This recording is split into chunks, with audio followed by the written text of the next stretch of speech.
here on the right. You see it? Let's see if we can see it with a naked eye. Can you show us the day 3 outlook? Yeah, I can show you guys the day 3 outlook. I haven't even talked about that either today. Way too many warnings today. But a little update. This is for day 3, so this will be Tuesday. So hot tossing trampolines on tacos Tuesday. I'm almost ready to drive. Too much road. System impacting the Great Plains in the Midwest with But I don't significant see any damage, rotation. hail, and even some tornadoes being possible. They do already have a hatched area for severe weather, mainly from hail and wind. Tuesday nights across the central and southern plains. And again, tomorrow we got another big risk on the east coast. About 9 million people are in the path of severe weather tomorrow. New England and back to the Gulf Coast. Keeping an eye on tomorrow. I'm not saying it's a slam dunk for a live stream because I'm not sure if it will be, but I do think I swear, there's nothing on the make sure you subscribe to the screen.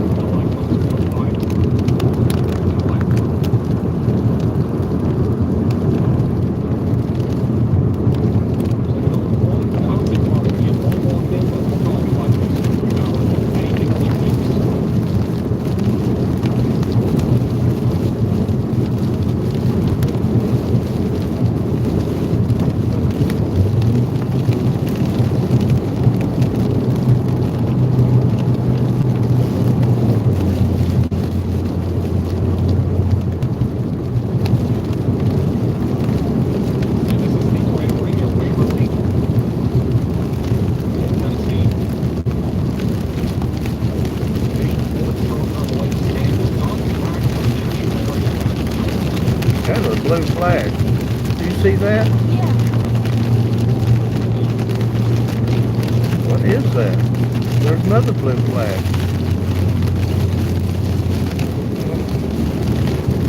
I'll tell you, there's something up there.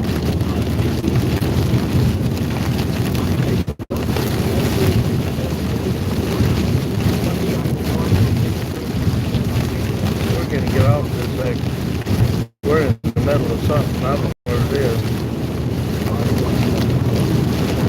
Turn on my amber light. The camera like this. No.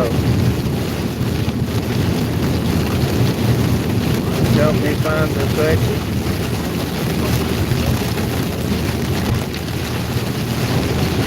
It's been 1 mile.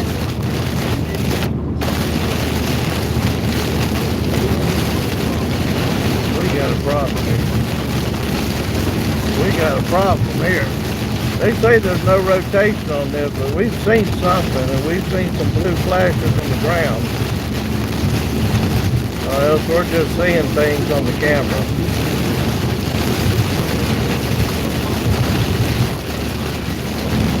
Holy cow.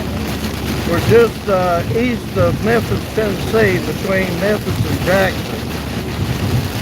In the middle of this.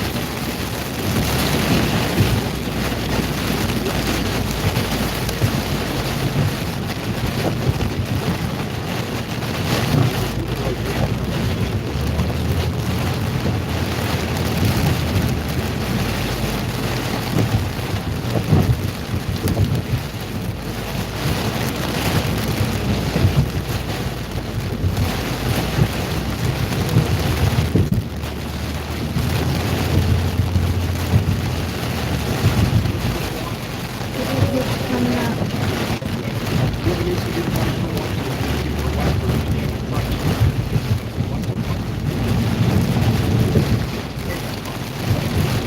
It's right here. This is right here.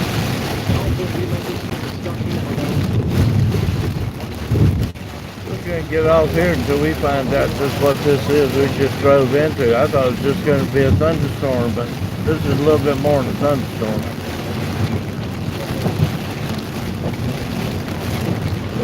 I would go straight because if you go right, we're going to go under another intersection.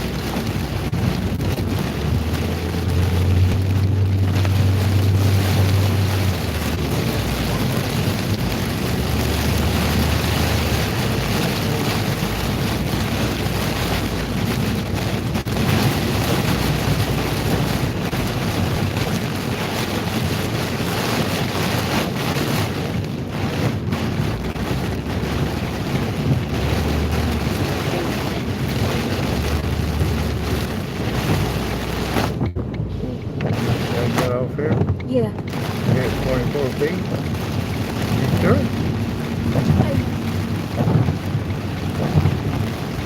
I don't know if I can get back on.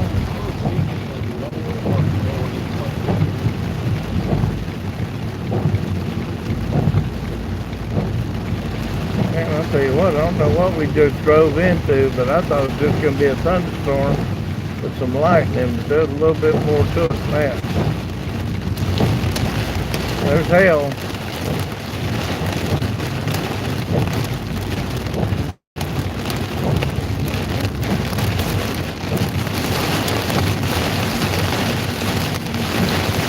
I can't even see.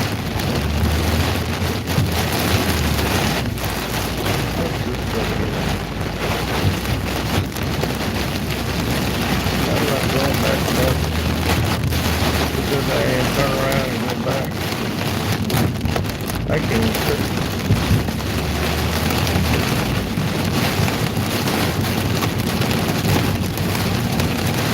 Oh shit. That's the only way you can go.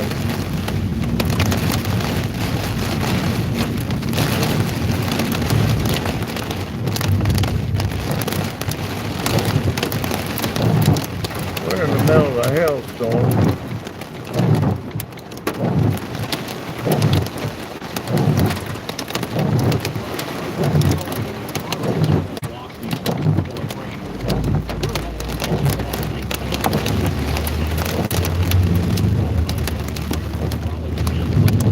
I have no idea.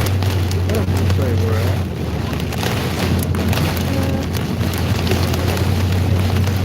Put Jackson back in something.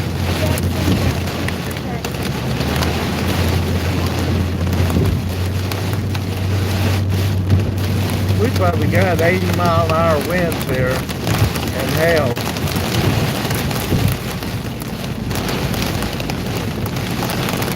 We're on highway 85. How far I gotta go before I make a U-turn?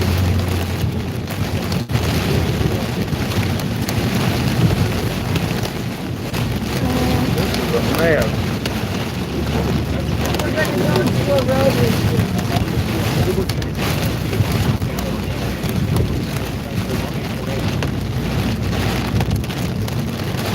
I'm telling you, we saw something. I saw something that looked like a funnel.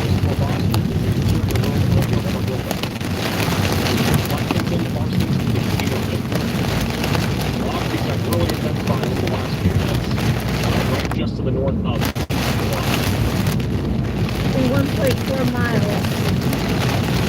We're gonna hit 70 west. Oh, we're in the one that he saw that lorry in. Yeah.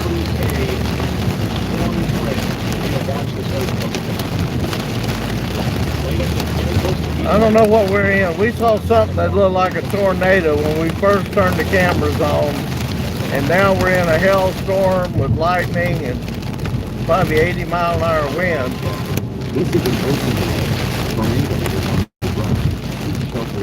Okay, that's right here by us somewhere.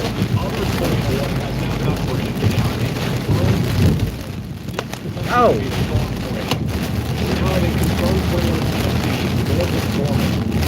Gorman.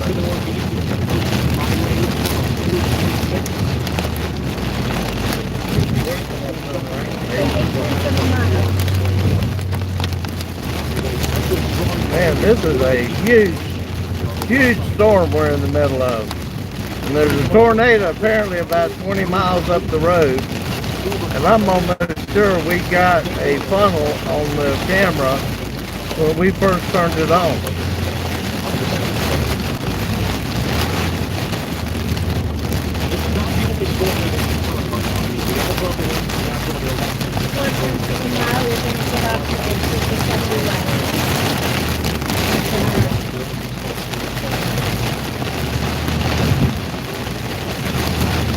Man, this is...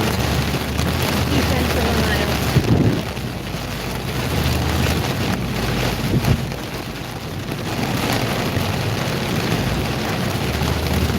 One-tenth of a mile, right here. Our intersection. Got it.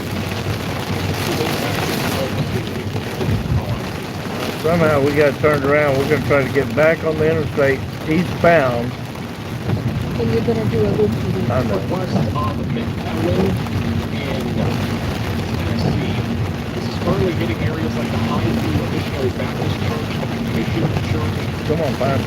McEwen Catholic Shop. Find where this tornado's at. Right now, the latest scan is definitely a small precinct. Not as large as Oh, hell. Clear? It's definitely having a rain event recently. Might have even been on the stronger side of things. There are a lot of trees here, so there's that in mind. Am I going right there?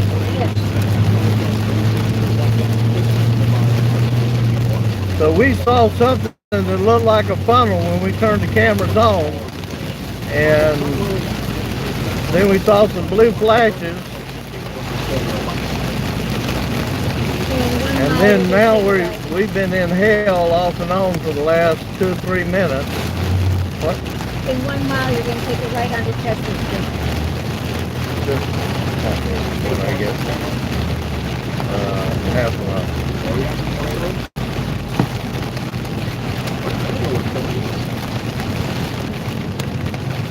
There's gotta be one here somewhere.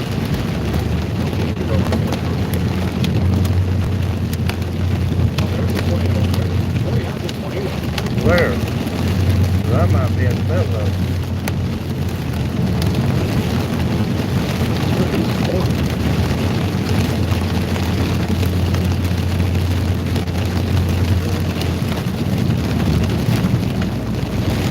Half a mile from the road.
Get on these back roads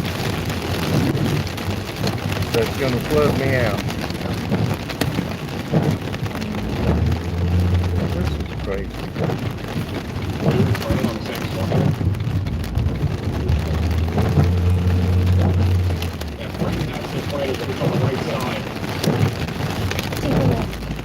Unwarned tornado right now in Mariana, Arkansas, Hughes, Arkansas.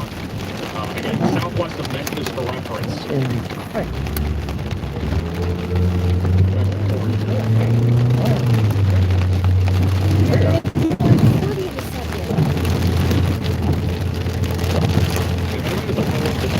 You told me I was going to do a loop-loop, get right back on that highway, take me right back over there.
Straight.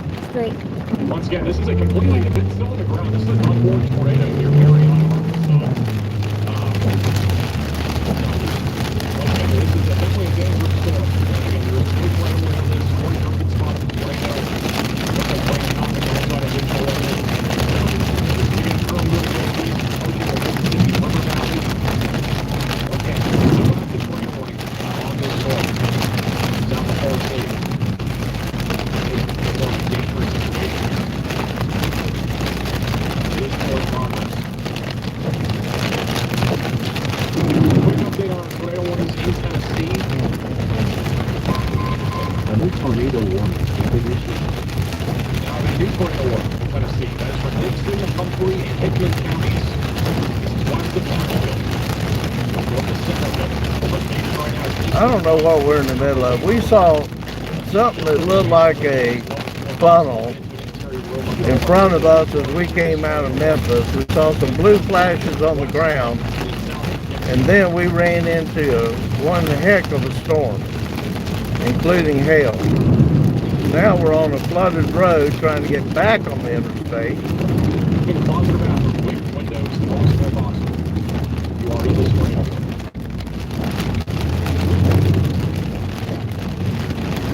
The last storm we just had, by the way, very similar. What we're dealing with is the storm that's up here to the north, that one did produce a tornado moments ago. And so this storm here over south of Waverly, very similar. We got a hook echo, we got the inflow as well. And then in addition to that, the velocities look very similar to about 15 minutes ago, the storm near Waverly. And it went on to produce a brief tornado there northeast of Waverly. So we could get another one on this. And keep in mind that a strong tornado is still a possibility in this environment. If you made your storm shelter, your basement, closet, or your bathroom from south of Dixon, and Hurricane Mills, Buffalo, Mobley, or Nunelli, near Bon Aqua Junction, southwest of Burns.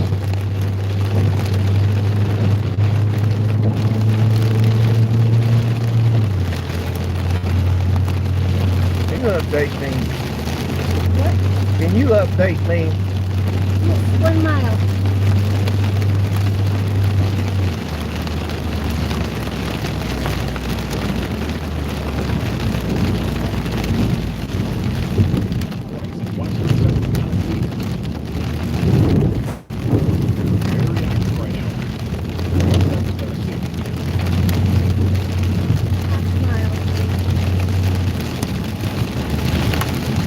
I thought these wasn't too intense.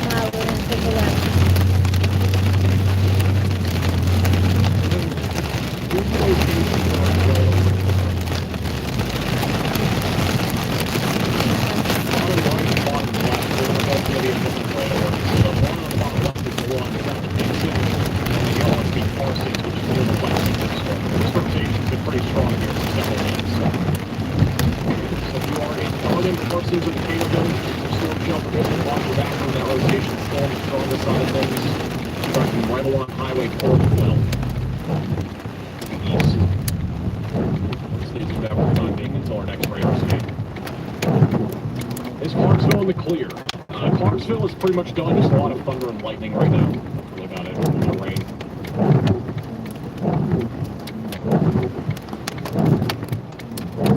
Go to Corey Kirk and see if there's any update on that tornado that just happened near Marion, Arkansas.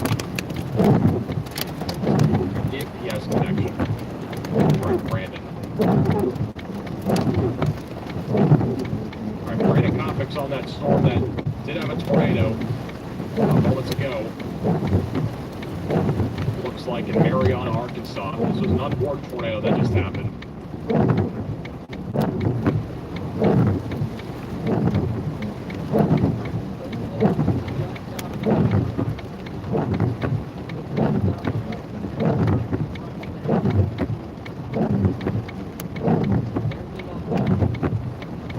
Do you know what exit this is at what mile? There's a tornado attempting to drop above Brandon Kopic's head right now. We're on Highway 196 Marion, Arkansas. and Interstate 40. just southwest of Memphis for reference.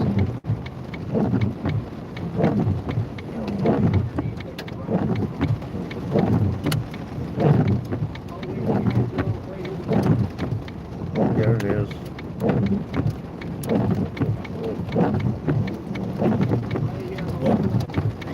I want to know what I saw. Get on my house. Let's go all the way back to the beginning.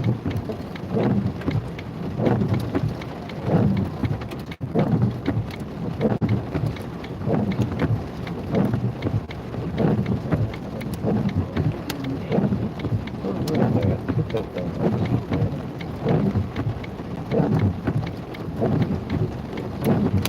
We want to put Brandon bottom to the left, I think, or he actually goes on. That's all the way back. Put Brandon on here. So Brandon Copic will be bottom left on that Mariana tornado warning cell. But again, that one's already produced a tornado. I'm still surprised we don't have a tornado warning on this, I mean, especially with us seeing at least a tornado on both. So that's hell that's falling. I'm telling you, we saw a funnel, and I turned the cameras on, and then we saw a funnel, and then we drove into what you see now, and we're still getting hell. Towards Interstate 40, south and west of Dixon. So if you are this tornado warning, you definitely got to be in your safe place. The tornado threat is definitely there on that cell. Also, north of Nashville, we have a line of thunder See the hell? approaching out of the west. Honestly, we couldn't see a tornado out of this line. Just being honest, like the QLCS tornado is very possible because as it continues to push southeast, our main concern with So we're only about 5 miles or so west of Memphis. This storm came out of Arkansas, and one of the other chasers had got a funnel cloud off of it. We saw a funnel cloud on it. The tornado just went over Jackson, Tennessee, which is about 40 miles down the road from here. And I'm not sure what's going on. We thought these were not getting as intense, and all of a sudden they just blew up.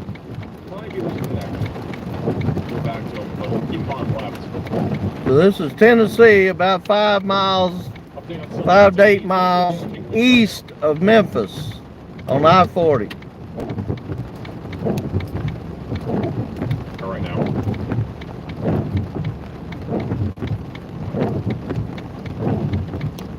Confirmed funnel cloud passed straight over me, taking the same track as the EF2 tornado in Hartsville, Indiana 2 weeks ago. What are the odds? The odds are low, but it can happen. I mean, that's pretty crazy. We've had severe weather pretty much in the same exact areas here just over the last 2 weeks. Yes, we've been chasing all day. We really have 2 big severe weather events. And Missouri and Arkansas, but honestly, this caught us kind of off guard. We were almost ready to pull over and get something to eat, and saw something in front of us didn't look right. Turned the cameras on, saw a funnel of the top of the cloud, saw some blue flashes, and then drove into it, and it was a mess. Lots of lightning, lots of rain, lots of hail. And we're still not sure what's going on. They're tracking another storm right behind us that may have a funnel on it. This one has actually got a hook echo. That's why we're sitting here to see if they're going to put a tornado warning on this, because we can see a hook echo. I wonder what they're doing. this storm, once again, once the Nashville, is still very concerning. Velocities have intensified over the last several minutes. Hurricane Phillips, Tennessee City and Big City as well. Look at that. Germantown. Germantown's even got it.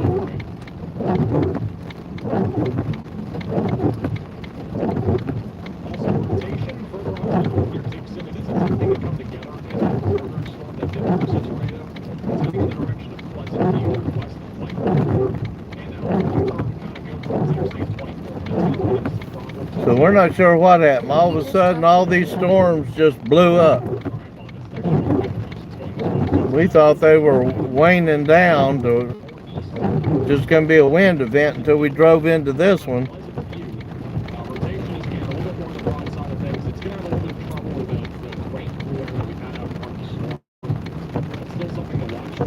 So this one come out of Arkansas and had a funnel cloud on it in Arkansas.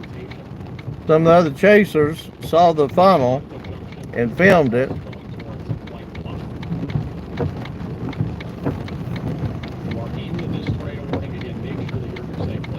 How far behind it? 10 minutes. It's been pretty strong a lot. It's still pretty strong, even closer to the surface as well over in Lexington. We may have a tornado with this, and if we do have one, we'd be right over the west side of Lexington, Tennessee. And then after about 15-20 minutes from now, it'll be near Darden, Parsons, Caterville.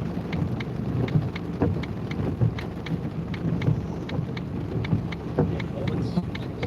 Now. Where did all this come from? They're still coming out of Arkansas.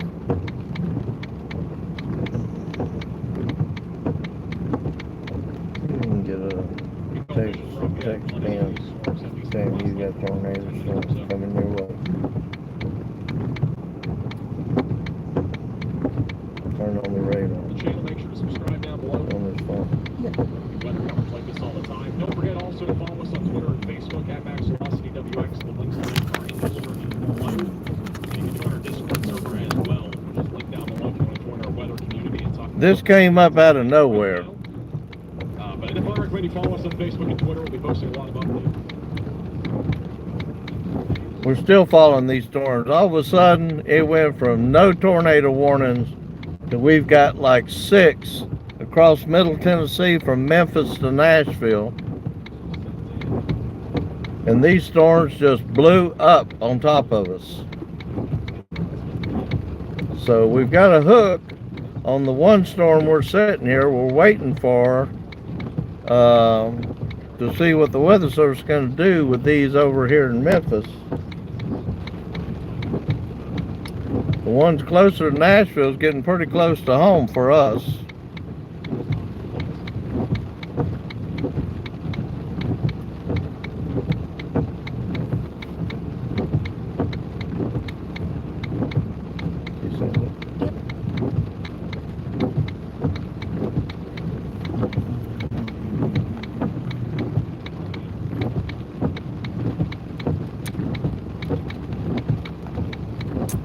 So we're about 8 to 10 miles east of Memphis on I-40 when all this blew up on top of us. We went from no rain to hail, can't see out the windshield, and lightning like you're seeing now, but a lot more intense. This all happened just in the last 20 minutes or so. We're 99% sure we saw a funnel in front of us when we turned the cameras on.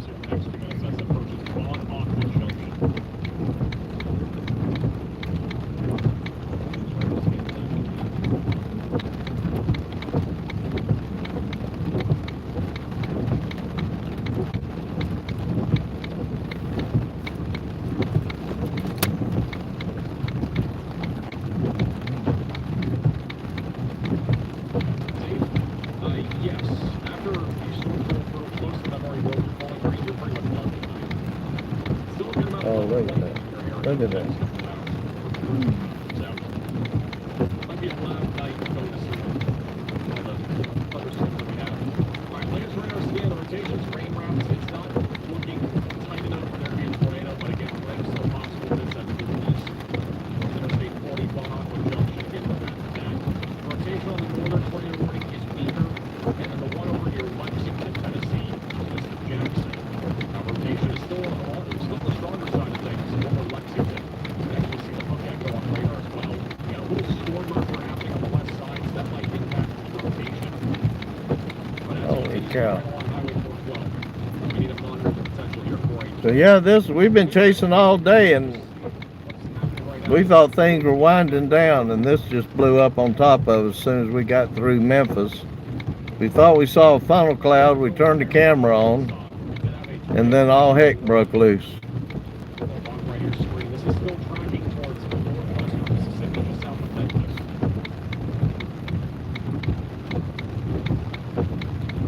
So we're sitting here just a minute. We got another storm coming up right behind us that a couple of chasers are on. That they had a funnel on their live stream, and it's headed this way. So we're trying to see what's going to happen with these storms. We're too far away to get to the Jackson tornado or to the Dixon storms over near Nashville. He's literally just driving straight through hell. Trust me, I know what it feels like. This is hail. This is not. I mean, there's rain here, but a lot of hail.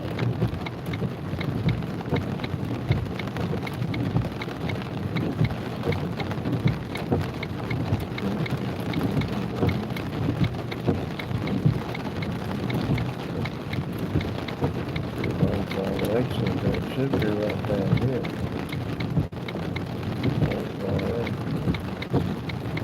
That's Jackson.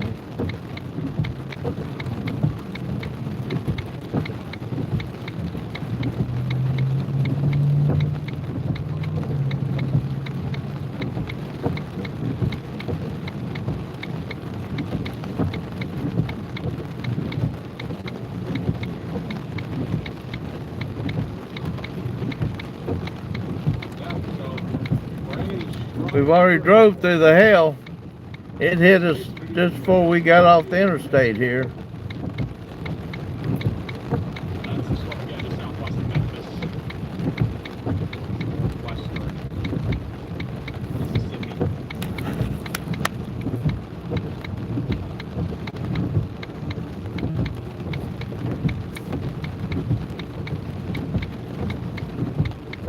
This is just a warm-up trip for us. 3 weeks, we spend 7 weeks out on the road, and we're going to be wherever the storms are at for 7 weeks. So be sure to subscribe to the channel, so when we do go live like this, you'll be notified if you want to watch. But we start our 7-week storm season travels in about 2 weeks, give or take. However, the storm line that's in southern Alabama and Kentucky, this one's still very intense, producing numerous damaging winds from Georgetown, Ohio, back towards Lexington and Danville. Typically over 60 miles per hour is the likely with that storm system. And back over Bowling Green and Glasgow, just east of Bowling Green, is still an intense line of thunderstorm producing damaging winds around 60. And there's a trail possibly. Trying to keep our radars up. Just outside of Nashville, we saw an intense line of thunderstorms approaching Goodwin'sville. Have you heard from him yet? West of Gallatin. No. 60-mile-per-hour winds, the lightning with that storm as well. That's why it's Continues to look concerning west of Nashville. Again, the rotation's been on the stronger side of things for the last several minutes. Tornado risk is definitely possible this as it moves to the east. All right, we do have a report from Sean regarding tornado damage. Go ahead, John. Alright, so this will be for ourselves, furthest north of Tennessee, affecting Waverly. Looks like the emergency manager is reporting that in McElwain there was a report of a roof on a house, and according to radar signature, it does line up with the three signature that we saw just to the northeast of Waverly, when the settlers first Alrighty, thank you, John, for the report. So, tornado damage now confirmed over near Waverly. That was the tornado that we had about half an hour ago now. And there was a clear debris signature on radar. So, that is brand new information. Back over near McElwain. Tornado warning from Lexington was just next. It updated. And our strongest area of rotation is right over the town of Lexington, Tennessee, approaching Lawrence Bluff, Chesterfield, and Darden, and only approaching Parsons into Caterville over the next 10 to 15 minutes. The storm's a bit slower than the other ones. It's moving east at about 35 miles per hour. Comparatively, our storm over here in Hickman and Humphrey counties, this one's moving east at about 45 miles per hour. So there's a speed difference between all the storms that we have right now. Thank you, Nikki, for becoming a member. Welcome to the Velocities. Shout out also to Natalie with a very generous Venmo donation. I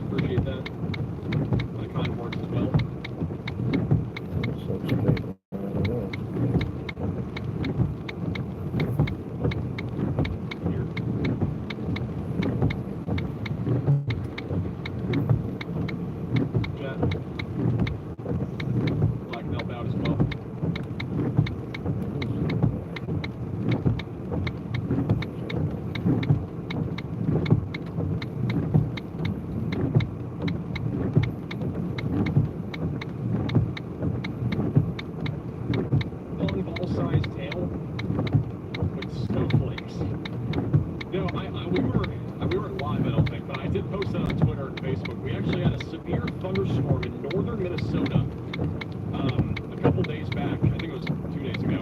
And we had ping-pong ball-sized hail when it was 32 degrees outside. And it was legitimate hail. That's kind of crazy. The temperatures being in the low 30s and having severe weather is not something you really see ever. So, I wonder if we're going to run into this stuff as we go down the road.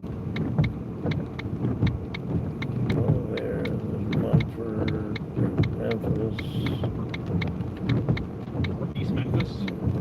Looks like there's damaging winds in and around Memphis. A little bit of hail as well. But severe You weather need to is be out here, in the Matt. south. That's a little bit more than just a little bit of wind and hail. Significant storms are off to your south and east. Maybe damaging winds, likely some hail as well.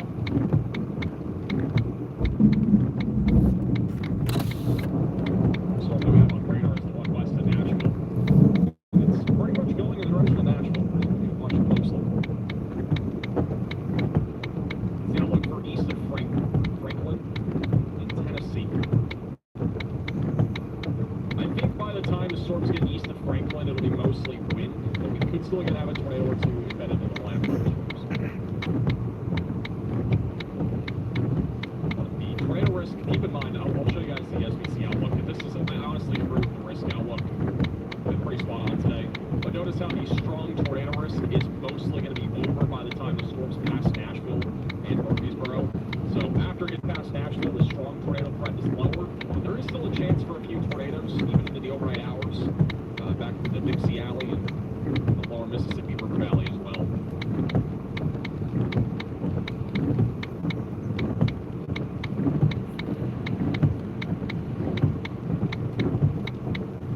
Doing a stronger area of rotation near Interstate 40, approaching Aqua Junction.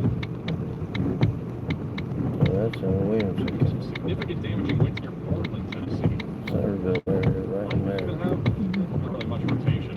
How far away from A lot of isolated tornado will swept Fairview? Nashville as these storms continue to track east.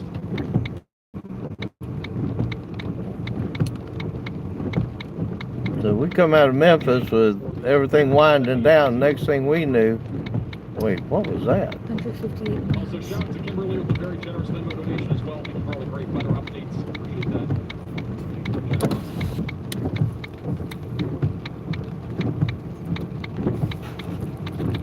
What's the lowering? Look on the ground. Still 3 tornado warnings active. What is all of that? which Look. are in central western Tennessee. The northern tornado warning will be like to expire, so it'll be really down to the last 2 for now. That's Lexington, Parsons, That's the one lowering. south of Dixon. Also, I did miss this, but we do have a new mesoscale discussion from the We're gonna have to stay here a minute. Weather Service gonna have to clear these storms. This is a storm that came over us with a bunch of hail Tennessee. and high winds. We thought we saw a funnel cloud. Won't know for sure till we go back and review this video. Oh man. Strong lightning in this.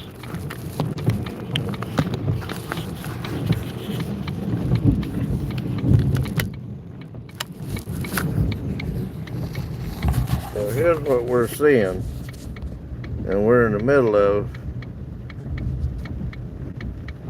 and that's headed into Williamson County in Tennessee, over near Franklin, Spring Hill, Thompson Station, Fairview, all that's headed your way. This is really the main corridor for the most significant severe weather over the next few hours. But we're having some significant lightning out here. Highlight the exact area though where our greatest danger is, because I mean it's kind of happening in multiple different places.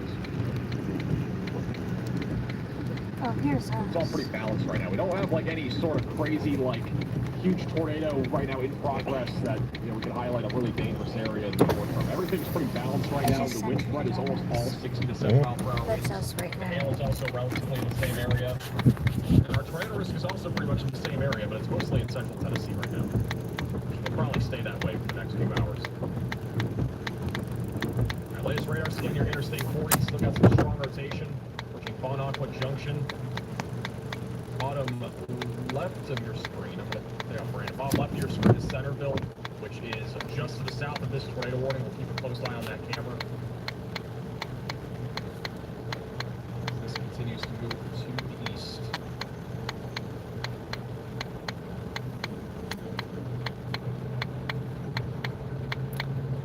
Jackson, you must have felt what we just felt when it came over you. Because y'all had an actual funnel in the air when it came over Jackson.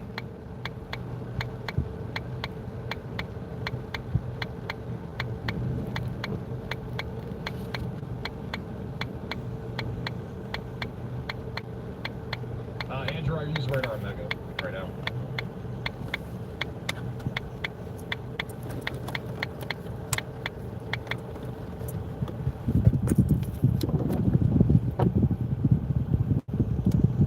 The lightning in this storm is pretty intense.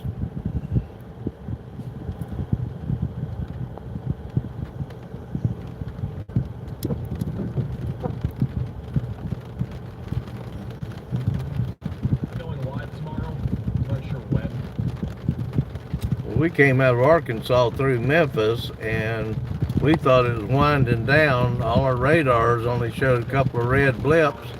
Then next thing we knew, we drove into something we had no idea what we were getting into. Hell, wind almost couldn't hold the car on the road, couldn't see out the windshield.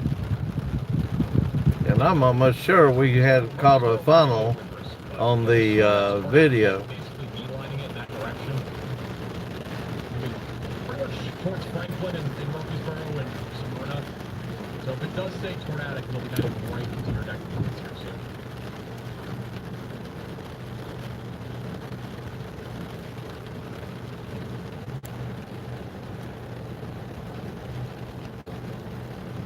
Who's else road in front of those kids too?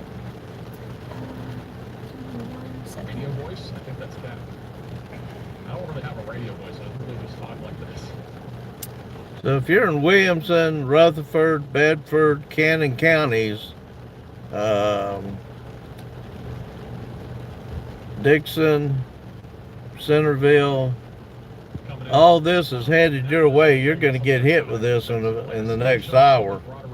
If we actually look at the echo tops right now, And it's a mess. Mobileville and Centerville, in this area, the tops have actually been coming down over the last several minutes, which basically means that our updrafts are not nearly as intense, and our, you can see like 10, 15 minutes ago, we had 50,000 foot tall clouds back over here near Waverly. Now, over the last several minutes, the cloud tops are barely around 45,000 feet on most of the storm, so we essentially have negative storm interactions happening that are limiting the tornado risk. So, that's actively happening with this storm near Interstate 40. Doesn't mean the tornado risk is impossible to happen. It's just it's a generally lower risk approaching Bon Aqua. It's a little interesting fun fact there. We don't usually use cloud tops for a whole lot, but in this case, it's actually useful. With all the different storm interactions we've had, we have a line of storms and a lot of storms merging from the west. So generally speaking, it is weakening that threat for severe weather just a little bit. So Williamson County, you've got this line of red with the tornado warning on it. I can tell you that storm is going to be intense. There is a concern for St. Louis Wednesday.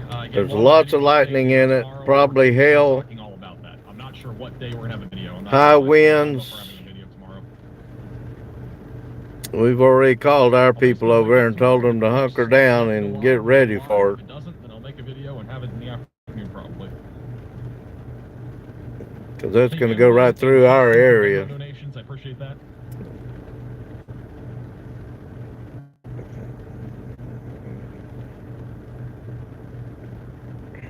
We'll at least have moderate risk. I'd be surprised if we didn't have a moderate risk on Wednesday. Unless something really changes, which does. Zoom out a little bit, we can see a little bit better. And today, I would say, is an appetizer to what's going to happen on But Wednesday. that is going to be a mess when it gets there in the next 30 minutes to an hour. Thinking here that today would be a full-blown, like, major. I can tell you, we've been driving through it all day, trying to warn truckers to pull over before they drove through some of those supercells. We had winds. I know the winds had to be over 90 miles an hour in some of those storms. It's possible. So, we'll have to wait and see. Again, it's really too early to pinpoint the exact details on Wednesday. I think But Jackson, we were like y'all. We got caught off guard. We drove through Memphis. It was quiet. We didn't see a lot of lightning. Thought everything was winding down. As soon as we got to this side of Memphis, all heck broke loose right on top of us. A new tornado warning has So they've just issued another tornado warning. Near Parsons, our area of rotation is going to be going right over Parsons over the next few minutes, just east of Lexington. That probably the storm just come over us. It is a storm just come over us. So the storm just come over us. They've actually put a tornado warning on it finally. I'm 99% sure we saw a funnel in it. I've just got to go back and review the video once we finish the stream tonight. But this is going to be a mess when it comes through Middle Tennessee. Kentucky, Maysville back to Somerset. And really not much of a tornado risk out of this line. It's become pretty outflow dominant, so it'll weaken gradually over time, but damaging winds are still expected across southern Ohio and eastern Kentucky. That storm getting ready to go through Fairview and Spring Hill. I can tell you, we experienced that one. That one's going to be very intense when it comes through. The tornado risk again might be limited a little bit because of the negative storm interactions that we are currently observing, but this is the storm here that would be the most concerning, just in the south of White Bluff and west of Nashville. Okay, we may try to get on down the road toward Nashville now.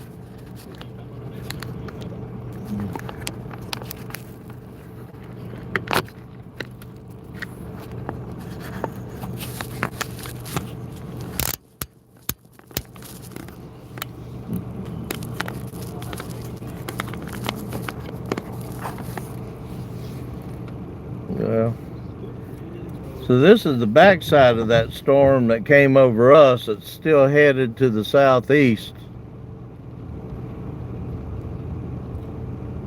It's still that intense.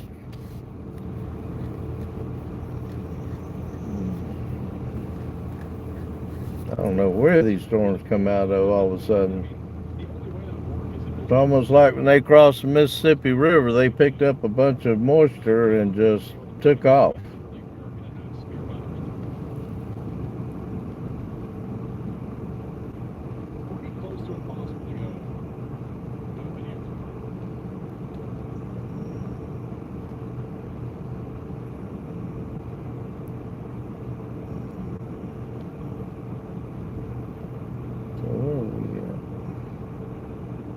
There's one that comes through. We got another one somewhere. Where's that?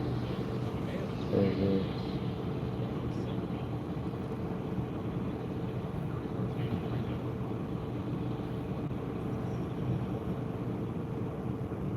That's resident property.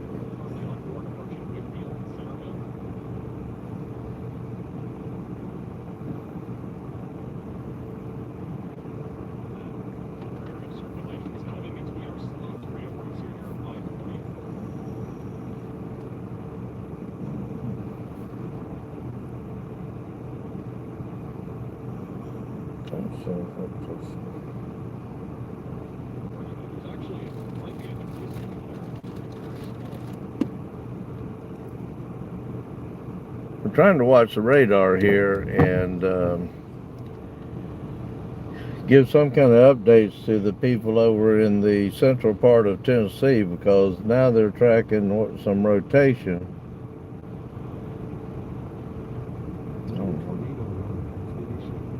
Where? Right there. Going into Franklin. So I got a call.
storms are still intense. So we're just the east side of Memphis, ran into a barrage of storms that wasn't supposed to be there. We thought everything was winding down after all day of chasing since 5 o'clock this morning, and then we drove into one of the worst storms we've been in all day, including hail, gusty winds that almost blew us off the road. What you're seeing is the backside of that storm that we drove through, still intense, still having a lot of lightning. And now they've got tornado warnings up between here and our hometown, Nashville, where we were headed back to. And we're trying to get everybody we know aware that these things are coming, because they're going to be very intense when they get there. And now they've got several tornado warnings associated with them. But it kind of caught us off guard. One minute it was no rain, maybe a few flashes of lightning, if any. And then we drove into all hell broke loose is the only way you can put it.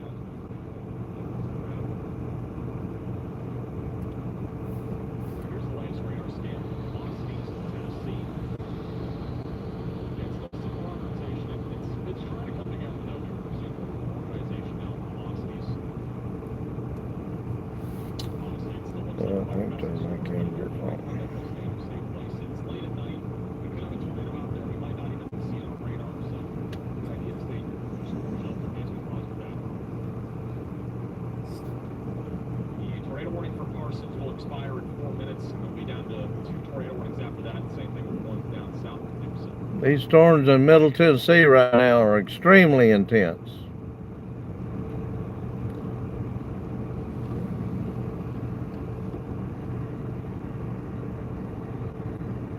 I don't even see any wind. That's going to change in a minute.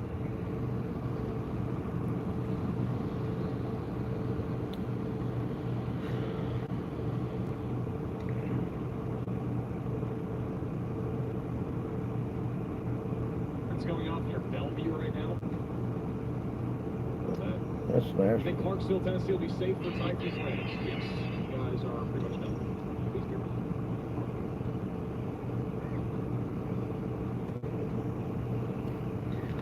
We're going to try to get on the interstate and head towards Jackson. I barely even looked at me in the last 9.5 hours of being alive. My cat has been like sleeping in. These storms are still intense. Where's the road?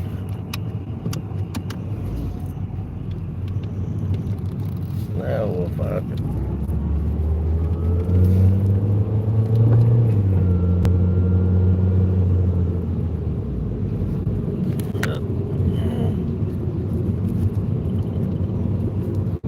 There. I don't know what happened to the cameras for a minute.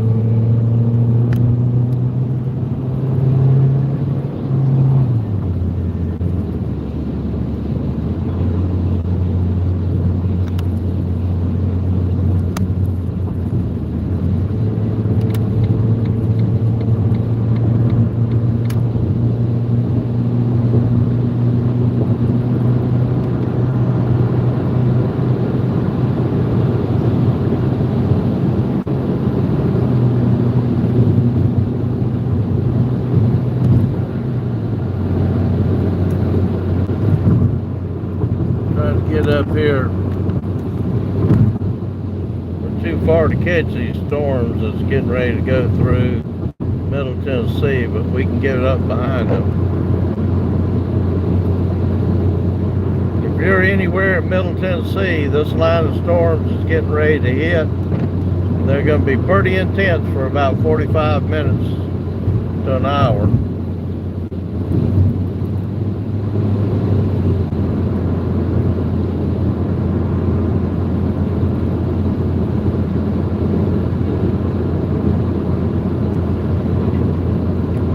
Appreciate that.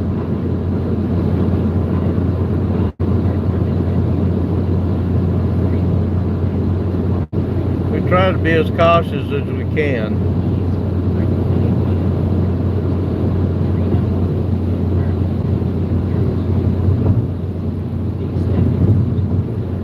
say Wednesday's going to be worse than today was.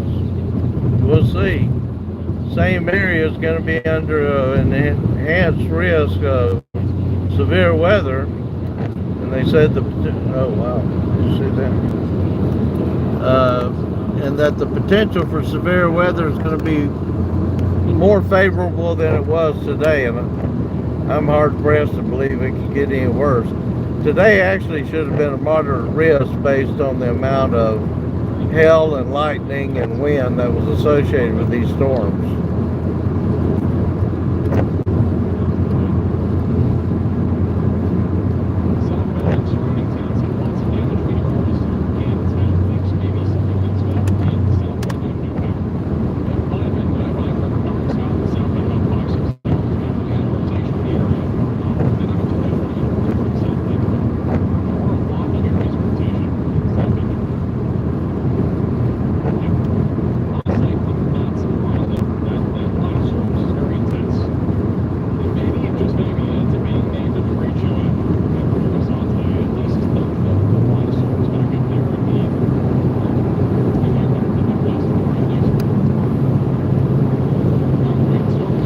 Tell you what, those storms caught us up. We were ready for everything else today because we were ahead of the game and saw them before we got to them, but these out of Memphis just dropped right on top of us. So we had no idea where they were coming from.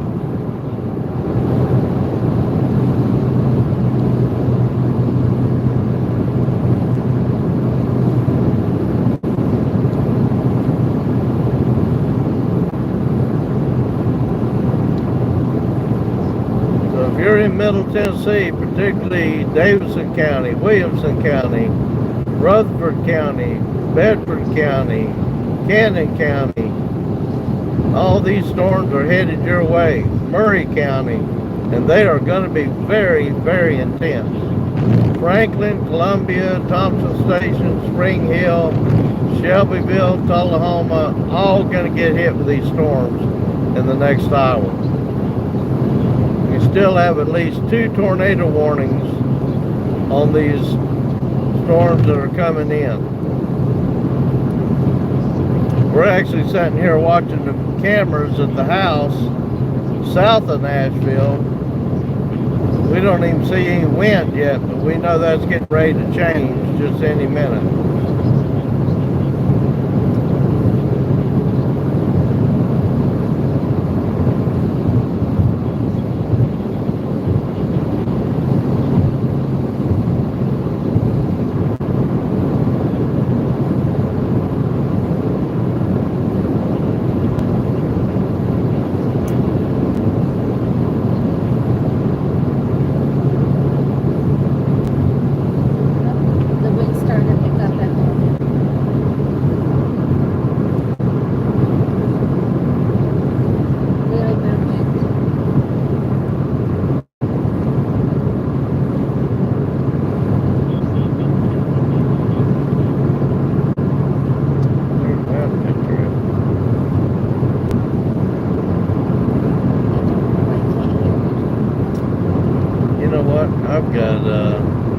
I've got Tennessee cameras on my phone.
eastbound from Memphis, headed into Jackson, Tennessee, coming in behind this line of severe storms that kind of caught us off guard in Memphis.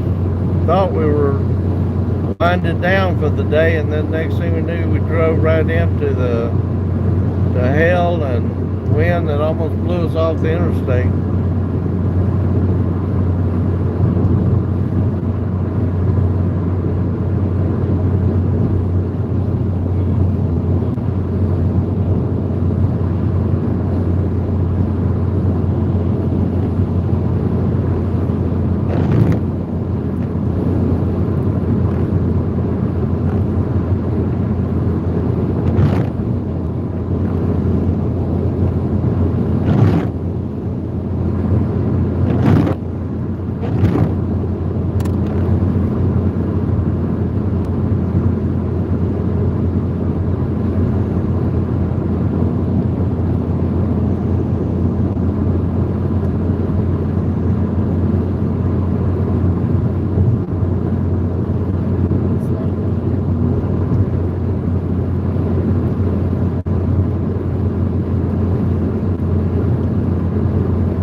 About 15 miles east of Memphis, headed into Middle Tennessee. We got bombarded with storms that we wasn't ready for outside of Memphis. We've been chasing all day, winding things down, thinking everything was about done, and then almost got blown off the interstate and then got hit with hail.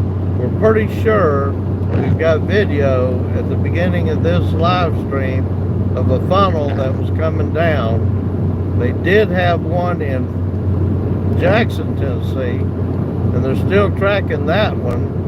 And I believe it's still got a tornado warning over in Linton. There's also a tornado warning going into Franklin of a storm that came out of Dixon that's got rotation on it. And it's going to hit Franklin here in Williamson County, Tennessee, in probably the next 10 or 15 minutes. And it's going to be quite intense.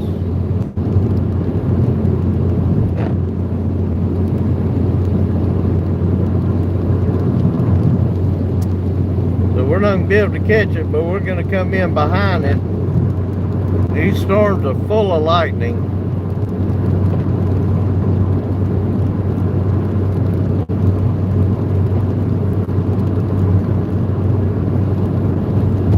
Again, if you're in Middle Tennessee, anywhere south of I-40 and anywhere east of Nashville, you better get ready for this line of storms. They're going to be extremely intense.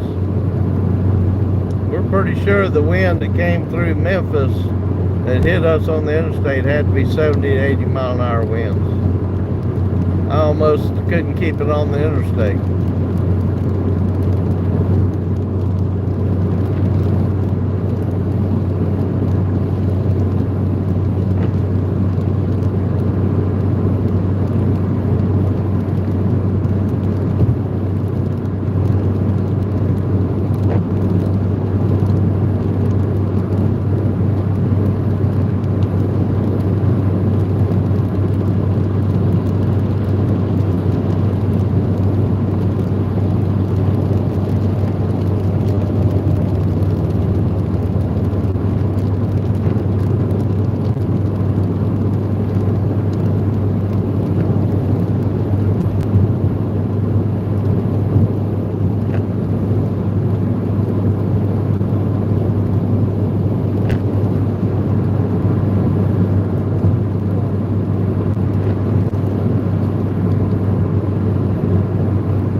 on the ground in Fairview, Tennessee right now. Again, there's a tornado on the ground in Fairview right now. It's going to go just to the south and west of the city of Fairview. Very strong velocities and everything. Look at this from even the northern radar site. The velocities are very strong aloft as well. It's actually hitting Bon Aqua area. Next radar scan of there being a tornado here.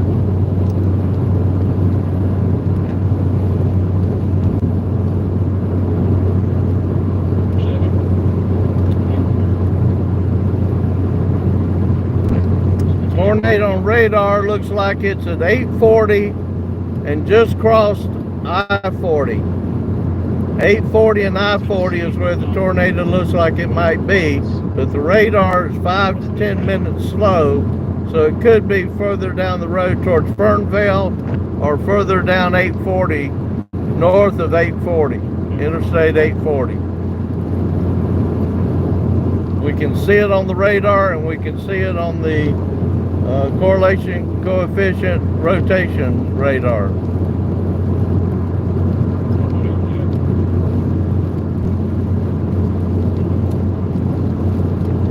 This tornado is headed south of Franklin. This tornado is headed south of Franklin.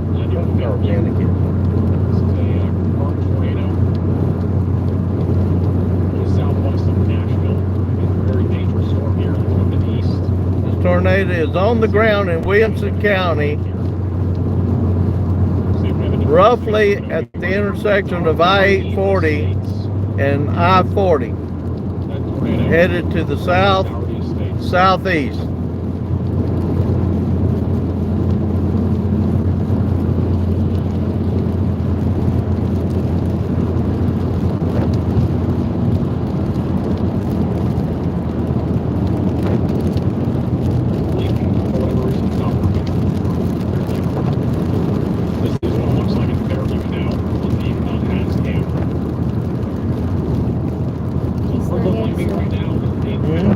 He's not answering.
You're in Williamson County. There's a confirmed tornado on the ground. The Highway Patrol has confirmed it on the ground. It's north of 840, headed to the southeast towards Thompson Station, Spring Hill, and Franklin.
you're in Williamson County, Murray County, Marshall County, Rutherford County, Bedford County. There's a tornado on the ground in Fairview, confirmed by the Tennessee Highway Patrol, headed to the east-southeast.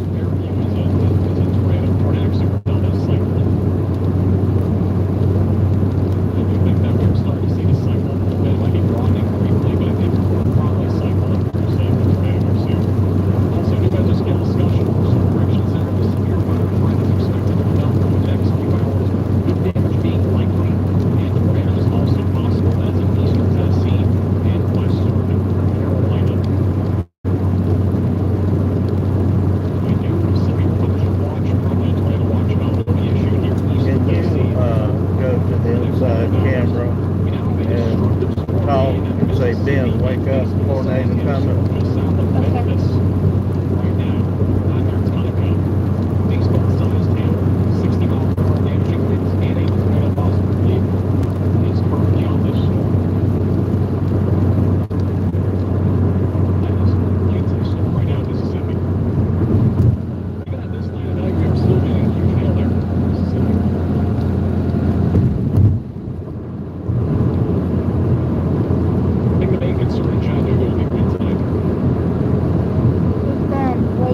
There's a tornado coming.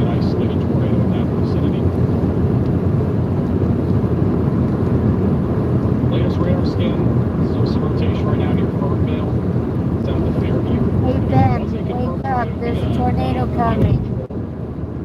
That included, we might be seeing a recycling stage with this storm as it tracks east. It's been a little bit more messy, so not entirely positive that we're going to get a tornado out of this near Franklin, but still want to be in your safe place near Franklin in case this does drop a new tornado that's even more strong than the first one. The northwest and Nashville surge of wind is continuing.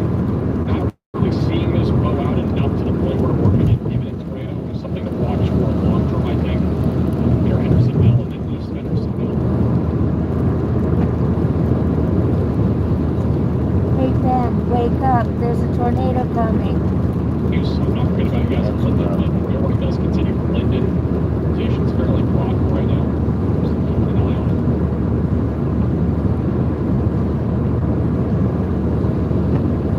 Dean asks a big table in the super chat. Cleveland, Tennessee.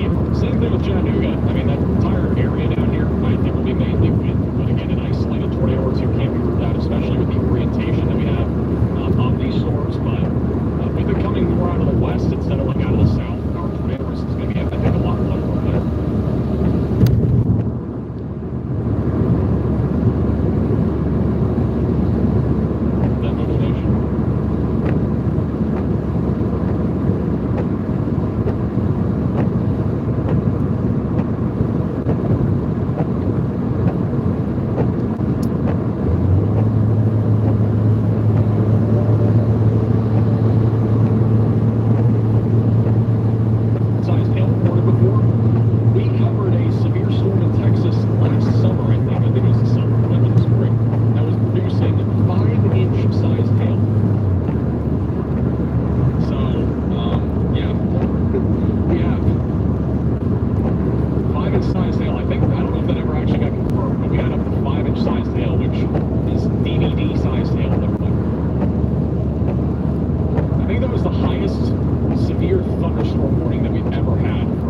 everybody been watching the stream for today? Let me know in the chat.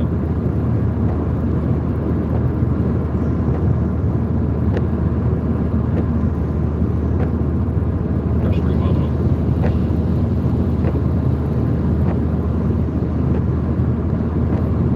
Wow, really? 3 minutes.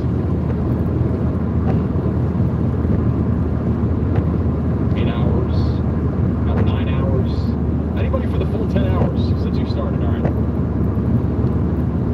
12 seconds in. Alright, I'm starting to see some people that have been here the entire stream. Sheesh.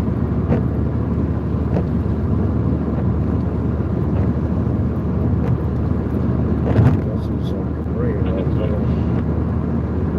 He's entertaining himself. Thank you, Amanda, for the $5 donation. I appreciate that.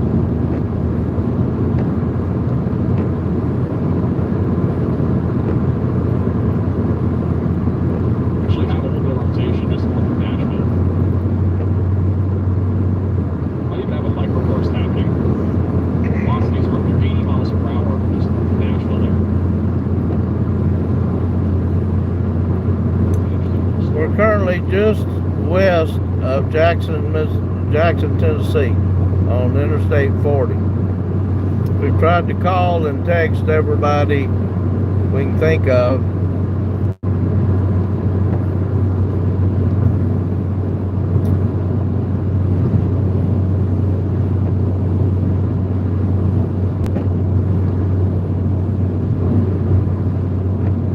The one that came through Decaturville, you ought to read what the people in Jackson, Tennessee said about it before it got to you guys. That was part of that line that we got hit by when we come through Memphis, that we wasn't ready for. We thought everything was winding down. We didn't see any rain or any lightning. Got 5 miles outside of Memphis on the east side on I-40 and ran right into hail, wind at least 80 miles an hour blowing us all over the road, and frequent lightning, and it's raining so hard we couldn't see out the windshield. So not that we haven't drove through that some all day. The problem was we didn't see it coming. I didn't even see it on the radar looking that intense. So I think they actually intensified right there just minutes before we ran into it.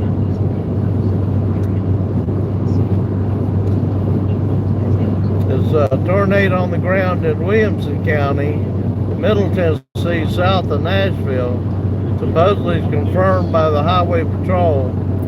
We can see some weak rotation on our radars, but it doesn't matter. You can't depend on radar to pick up every single tornado.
rotation and But going. that was really the main reason why it didn't go live. So, we didn't really miss a lot. It was a lot of wind anyway. That's The new. biggest thing we missed was what happened in Pennsylvania. I just don't see any rotation now on the radar. Unless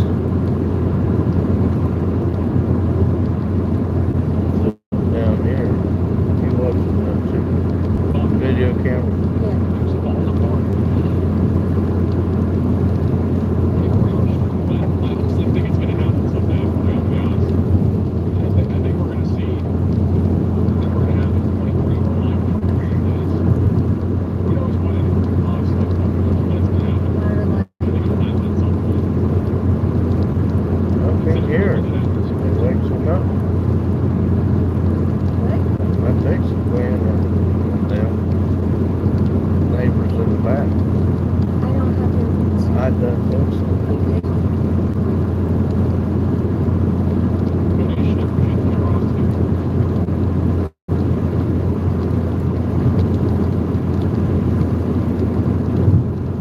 Overall, this year weather is again mainly going to be windy for the next several hours. Got a couple of tornado warnings out there. And generally speaking, this force is definitely going down. We'll continue to the overnight hours, and again, I think we'll be live at some point tomorrow. I don't really know when. How long or anything like that. But I think live should be just in the future tomorrow. Make sure you're subscribed to the channel. Bell icon is notified. If and when we do go live, if I think I don't go live tomorrow, we'll definitely have a video or something. Because I mean, again, Wednesday just is not a day that we really can't talk about. If we have to talk about Wednesday, I think Wednesday is going to be a major storm system.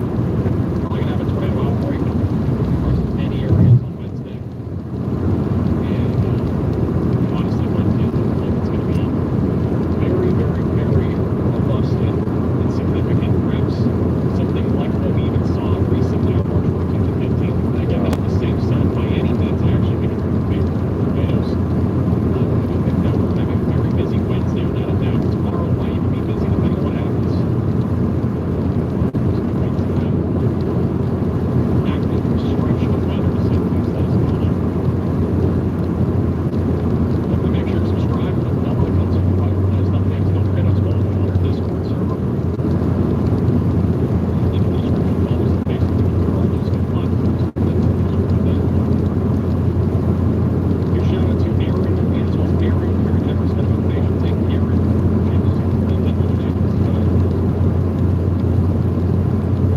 Thank Alexis for the super chat saying great watching the show issue for the Charlotte, Tennessee. Is that the name of it? Eastern Tennessee.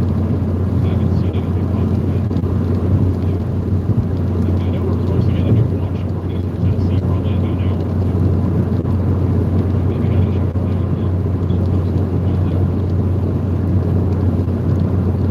The tornado near Franklin, it's still going. We have a little bit of rotation over Franklin. Again, it's pretty prompt. It's not as concerning as before. It may still produce a tornado as it goes to Murfreesboro, so definitely not make wait for some reports of that. As this storm continues to track the east.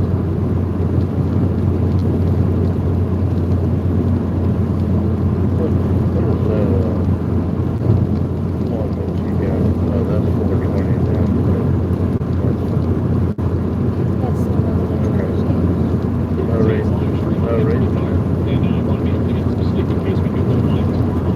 And no video tomorrow morning, I don't think, unless I do it mid to late morning. And in that case, one video and no live. It's just- If I do a live stream, it'd probably start late morning, early afternoon. So make sure to subscribe to the channel, hit the bell icon so you're notified if we do go live. Again, make sure you have all the noise receive warnings tonight and have a tornado action plan ready to go. As a reminder, I just want to give you guys a heads up because this is the last really likely we will be able to get most of you. Today and early tomorrow is the last chance to get data locally.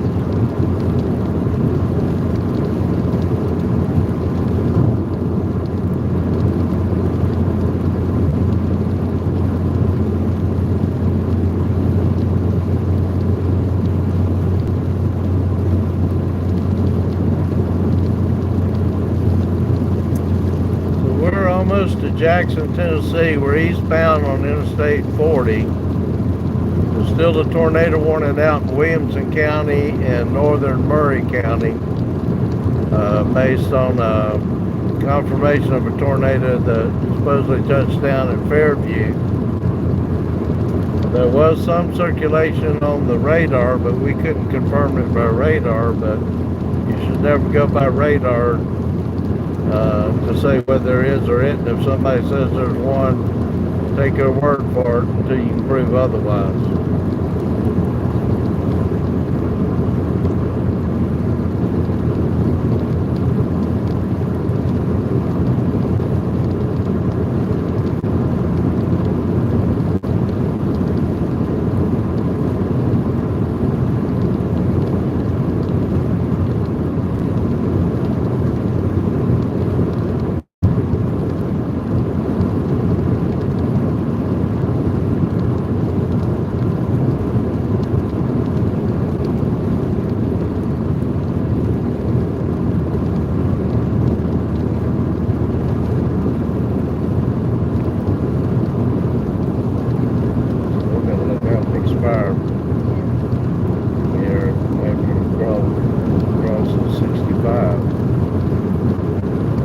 That would be a good thing.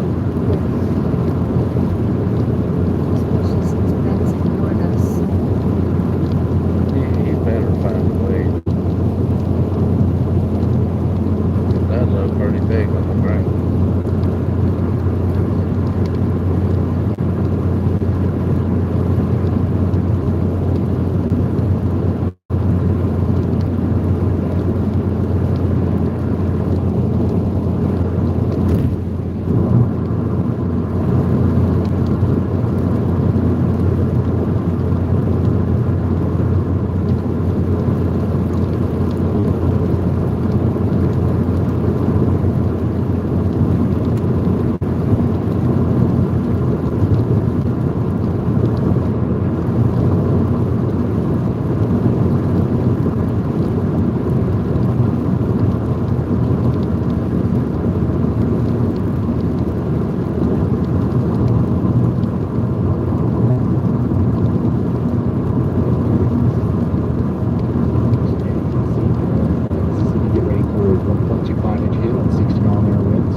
Got a bunch of wind in this line of storm.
all the way down to Chattanooga.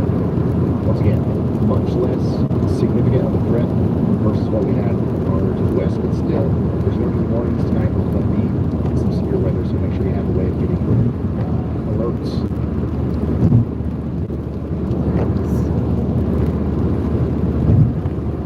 So that's the one. Let's check it out. So there's definitely an interesting feature on reflectivity here, but not a whole lot to talk about on velocity. So we need to definitely get the shelter down here between Michigan City, Springfield, and Well. This is a precautionary tornado warning, and we need to respect the polygon just in case this thing decides to plant a tornado, which is possible.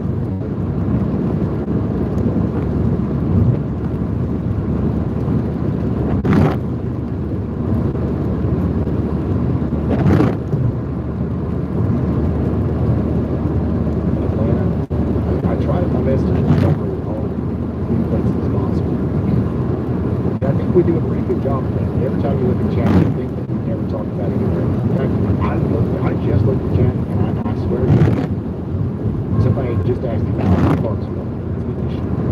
I don't think they're being facetious. I think it's honestly it's about impossible for us to cover everywhere. Because even if we do, there's always new people that are just tuning in for the first time.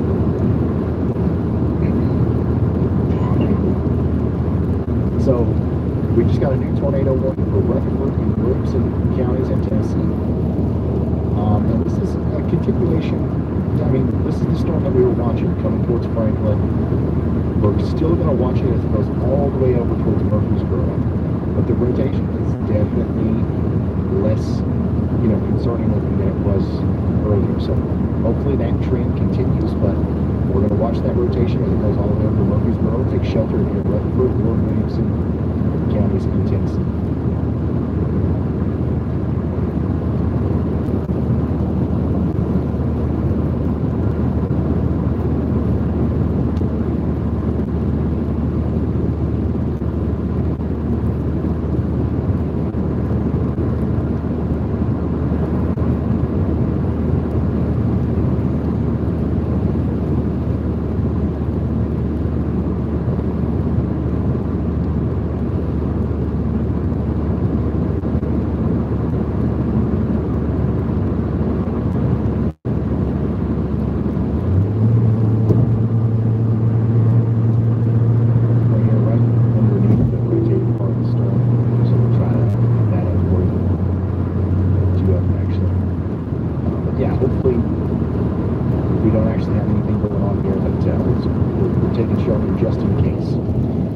Additionally, we got a new severe thunderstorm warning in Mississippi that I want to take you down here to. This is 1.5 inch hail, and 60-mile-per-hour winds moving into the general cold water and Senatobia areas of Mississippi. Yeah, so this is a live look at the part of the storm in Tennessee that's got that rotation that sparked the tornado warning. So literally, if there was a tornado, it would cross the interstate right here where this camera is within the next 2 minutes. So we'll see what happens.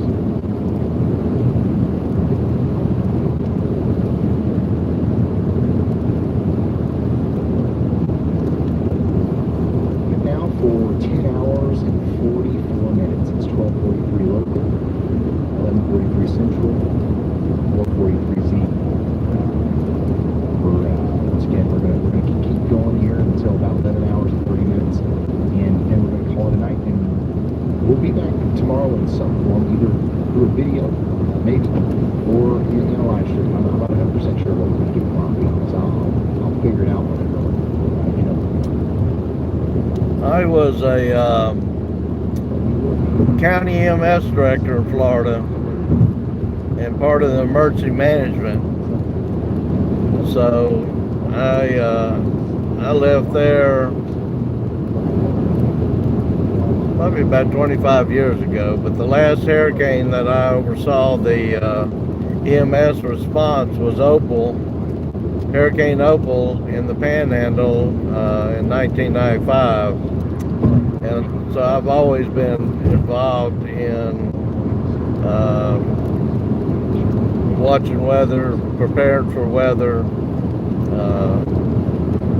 In the case of Hurricane Opal, we brought in 45 ambulances from other states to assist us because we had to evacuate, I think it was 7 nursing homes, 2 hospitals before the hurricane came ashore.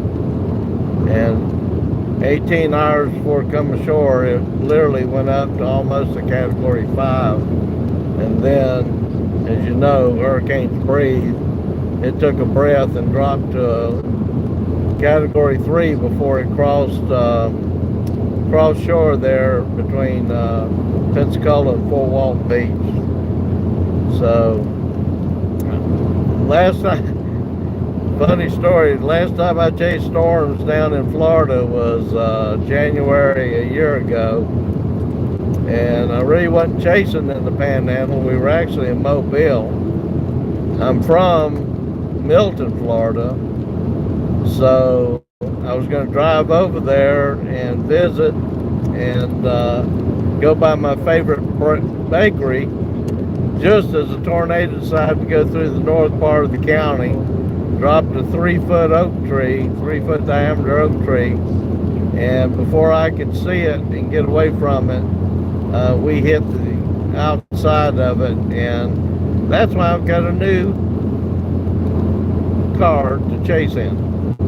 So there, I've got that video posted because I showed everybody. You know, don't think I couldn't see it. You tell me if you can see it, because I had the lights and everything on, and we didn't see it till the last minute. And it was literally about 3 foot in diameter, clipped about 6 or 10 electrical poles down the road right next to it, and tore them in half. And but anyway, it totaled the car out. So that was Spud 1, or Scud 1, Scud being scud clouds that come up from the ground, and this is Scud 2.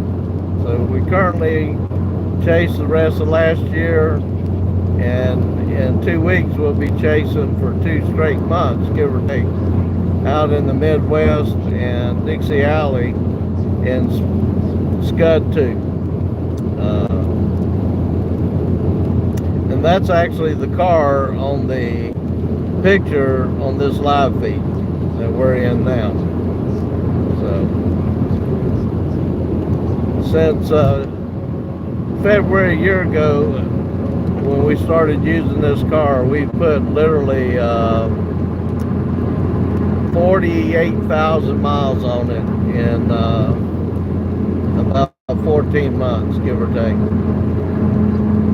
When you're out storm chasing, 500 miles a day is not unusual when you're having to travel state to state to get to the storms. Especially when you're traveling through Kansas, Oklahoma, Nebraska, Iowa.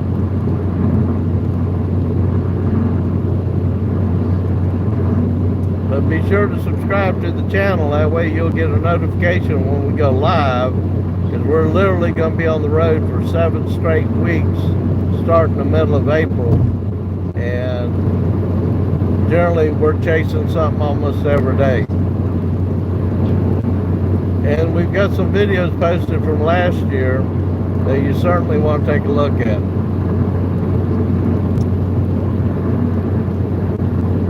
It's hard to be safe when you're chasing storms, but we're as cautious as possible.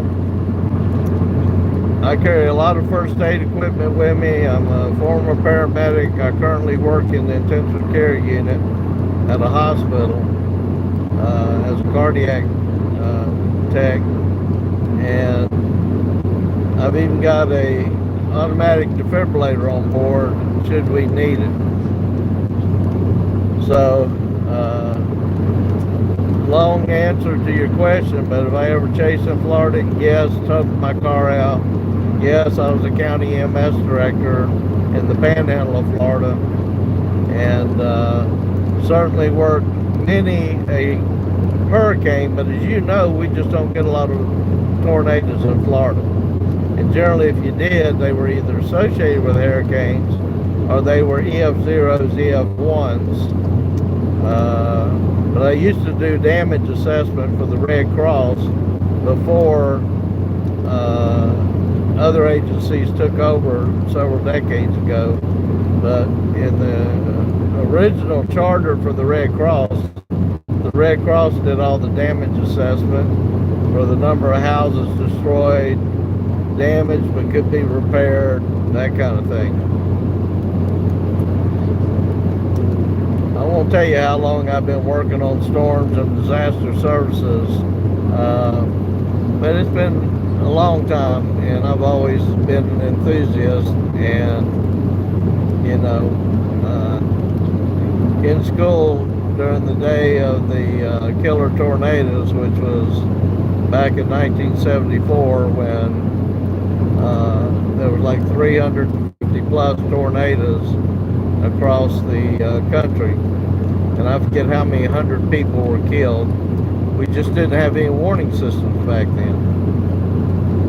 But I remember having to leave school early because they closed schools down because of how bad it was getting, even in Florida and Alabama, South Alabama. So ever since then, I assume that was a trigger point, except for my hometown getting hit by a tornado, and I've actually got a picture of my dad who was involved in disaster services back then, who carried me out to the tornado damaged area, and I forget how many people got killed in our hometown during that tornado, which was an EF3 on the scale that we use now. But I vaguely remember going out there with him. I was very young at the time, but that certainly could have been the trigger point too for me. Generally, we know where they're at. If you're chasing them, you know where they're at. The problem is, like with the Rolling Fork 2 years ago, if you sit at home and say, well, tornado warning, I hope it don't hit us, that's not enough. You need to take precautions. And if it's daytime, you need to get outside and look around and see if you can see it. Because sometimes it only takes driving a couple of miles to get out of its way. In the case of Rolling Fork, several chasers were watching it, live feeding it on YouTube and into the TV stations, and still 20-something people lost their lives in 5 minutes. It's just, you know, all they had to do was drive 4 miles to the south, and they'd have been out of the path of that big tornado. I believe they classified that one as an EF4. We almost drove into it ourselves. We had already filmed a tornado over in Greenville, Mississippi, and couldn't get all the way down to Rolling Fork, but the tornado stayed on the ground for almost an hour, and we likely drove into it when it crossed the highway over towards Winona, Mississippi. So we've been doing this for a while.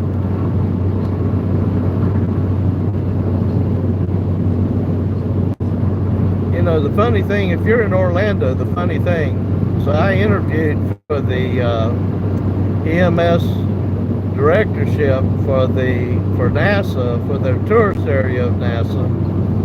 And one of the interesting things I found out about Brevard County, and I should have known this, because we've got a lot of counties in Florida like it, is that in Brevard County, the highest point above sea level is 1 foot to 2 feet. And that the entire county, unless they've changed something since then, the entire county of Brevard, their evacuation plan for a direct hit of a Category 3 or higher is to evacuate the entire county into Orlando. That shocked me.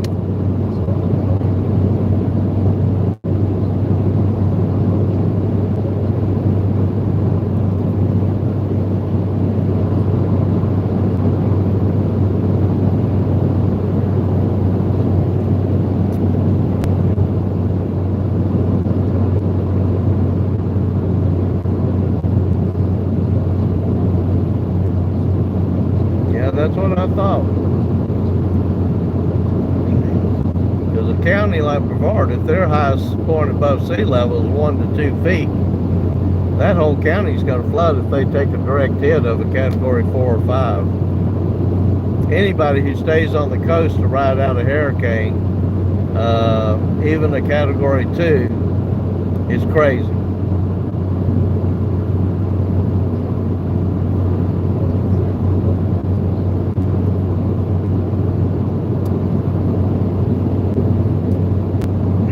First time I left Florida and went to Louisville, Kentucky to be an EMS director of the largest ambulance service in Kentucky. I went to Louisville, wasn't there a month, maybe 2, and next thing I know I'm getting a page from our dispatch that they were tracking 9 tornadoes coming through Louisville. And I went straight to dispatch and said, what in the world is going on? And they said, well, you're used to this. You're from Florida. Y'all have hurricanes. I said, let me tell you something about hurricanes. We know they're coming a week to 2 weeks in advance. And within 24 hours before they get there, we've got everybody that wants to get out of the way or hunker down, out of the way and hunker down. I said, these darn tornadoes drop out of the sky wherever they want to and don't give you any notice a lot of times. And they got a good laugh out of that. But I tell you, even in Nashville, when I moved and transferred, took a job in Nashville doing the same thing, again, we were tracking tornadoes and, you know, straight line winds. Like we have squall lines in Florida, and certainly in Orlando, you're fully aware of the lightning because Florida's the lightning capital of the world. Because I was at Disney World and they were hosting some of the MS directors for a barbecue outside. It's where they got the animal kingdom now, but electrical storm come up, and those pine trees were getting popped left and right, and so you're aware of the lightning down there, which to me, I enjoy watching, but I don't like being around it. And so, you know, until somebody really walks in somebody else's shoes, like the people in North Carolina and East Tennessee who got flooded, you really don't understand a flood until you live through one. And or your grandparents or other generations are telling you how bad the floods can get, or in Florida, how bad the hurricanes can get.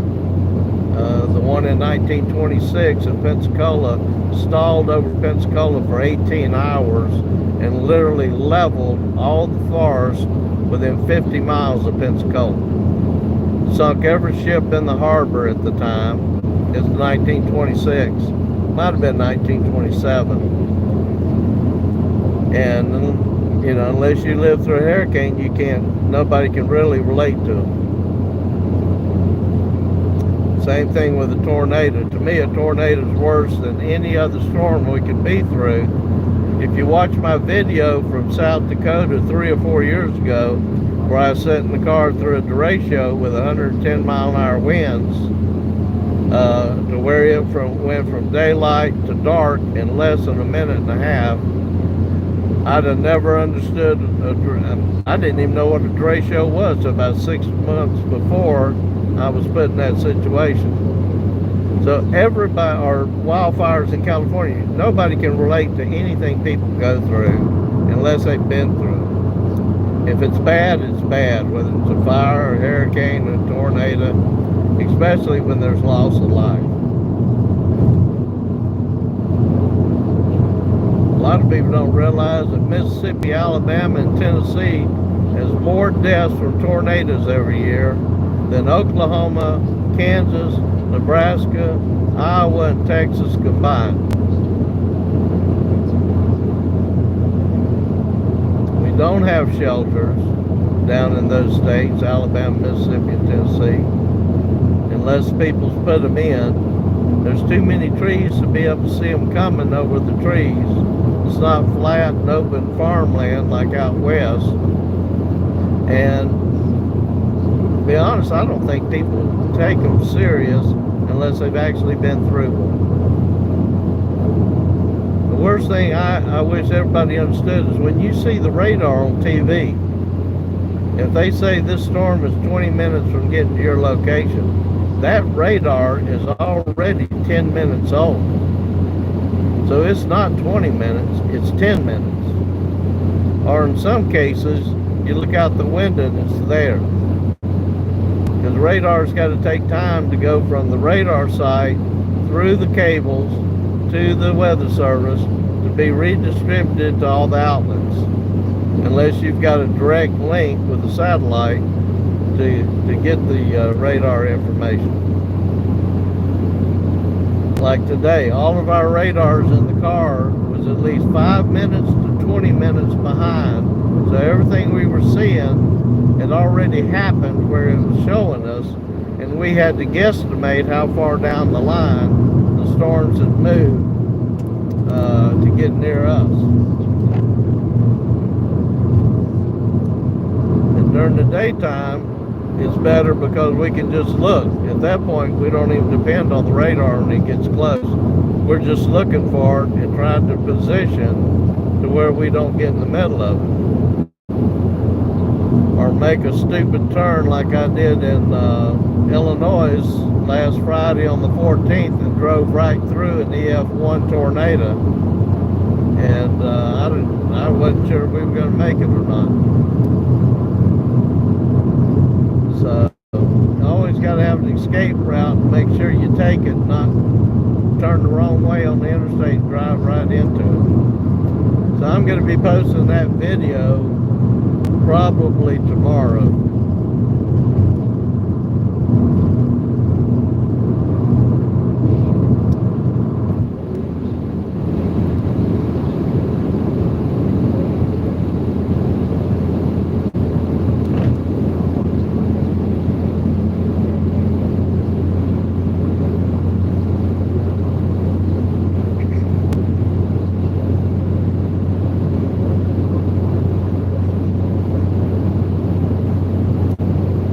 Look at my other videos, we actually filmed the tornado at night on the 19th. I think it was the 19th, that hit Plantersville, Alabama.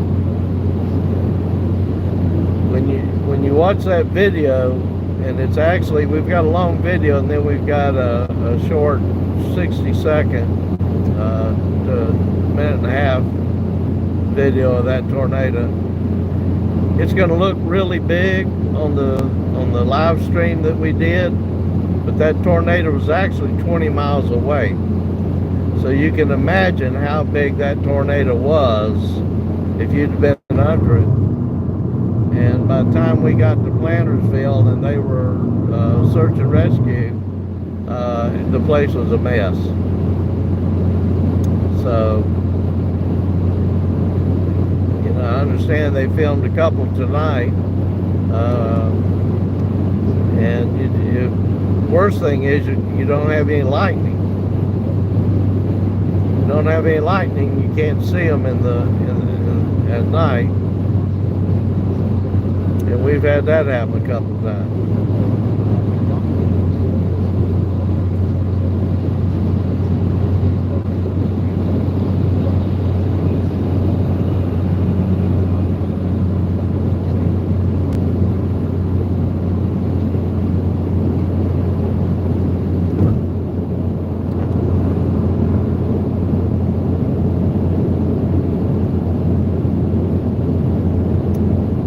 Here's the problem we have at night with identifying tornadoes. When there's a lot of lightning, imagine somebody flashing a camera in your eyes with a flash from a camera.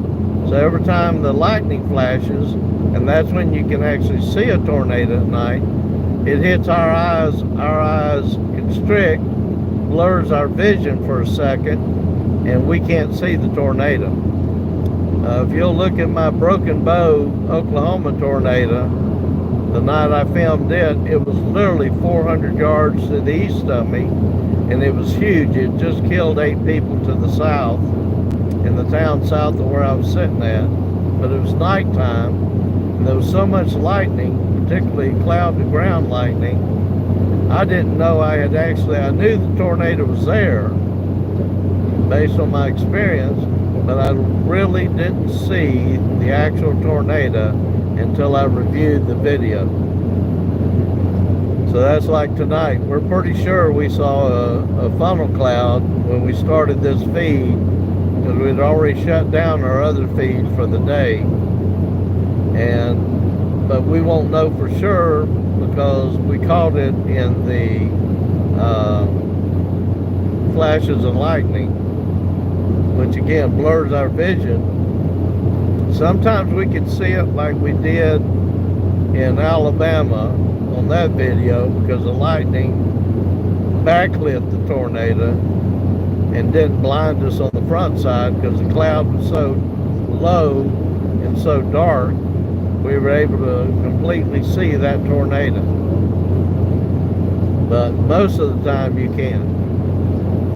It seems like my best tornado shots have been at night, and I'm a little tired of chasing tornadoes at night.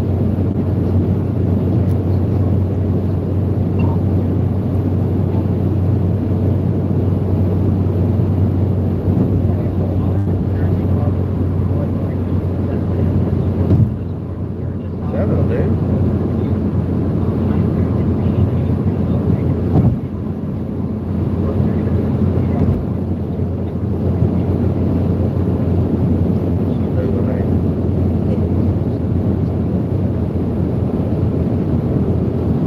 Those of y'all who are in Williamson County, Tennessee, Murray County, Tennessee, Bedford County, Tennessee, and Cannon County, you need to be aware again, there's a new tornado warning out.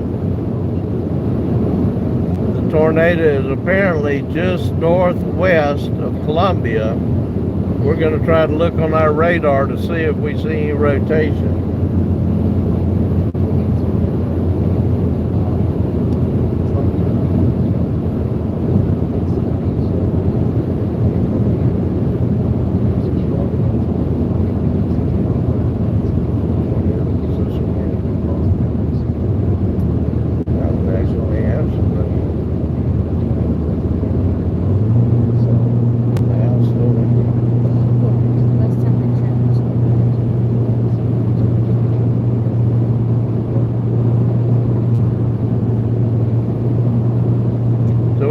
Looking at our security cameras at home, making sure the house is there from that first one that went through. It's lightning pretty bad and it's raining, but the house is still there. That's good. So this next one that's tornado warned, it's going to go south of our area where we live, and I'm not going to worry about it, but it's going to come darn close. The one that hit last May, I think it was May 7th, we were in Kentucky storm chasing, and we literally had one touchdown 5 miles south of our house that was classified as an EF3. And when it occluded and reformed, it reformed just east of our house, and one of our neighbors took a picture of it. So we were lucky.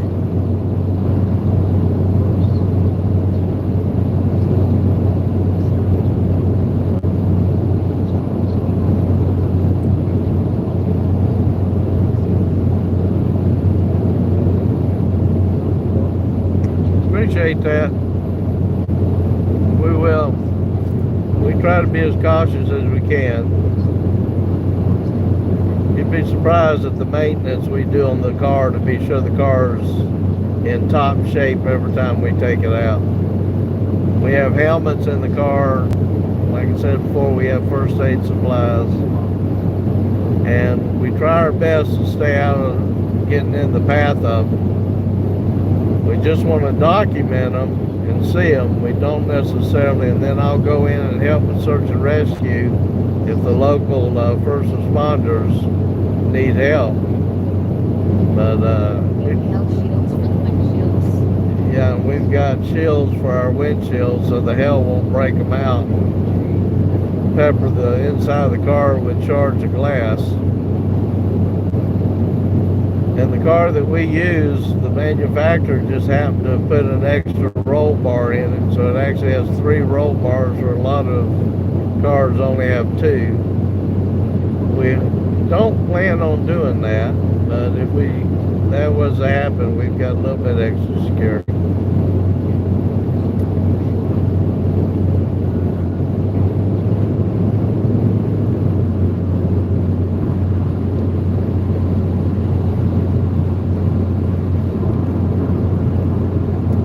Oh, Mark, where are we at? 15.6. What's that on right there?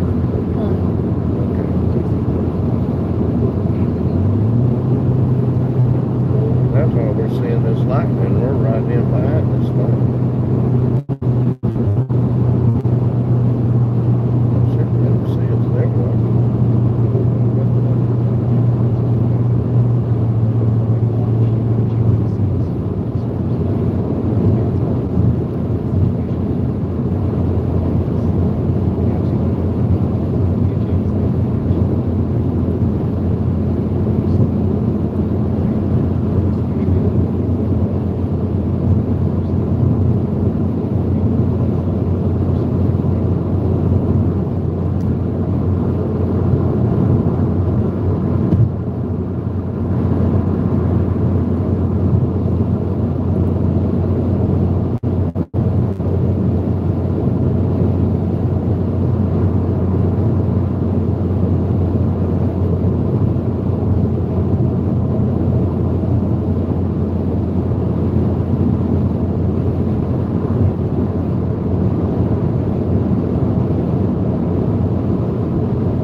Raised, my dad was in the military, but my dad's been in disaster services and EMS services since I was born, just about it. So I grew up in it, and he had his own ambulance service, so I didn't really have a choice. I just grew up in it, and I've always done it.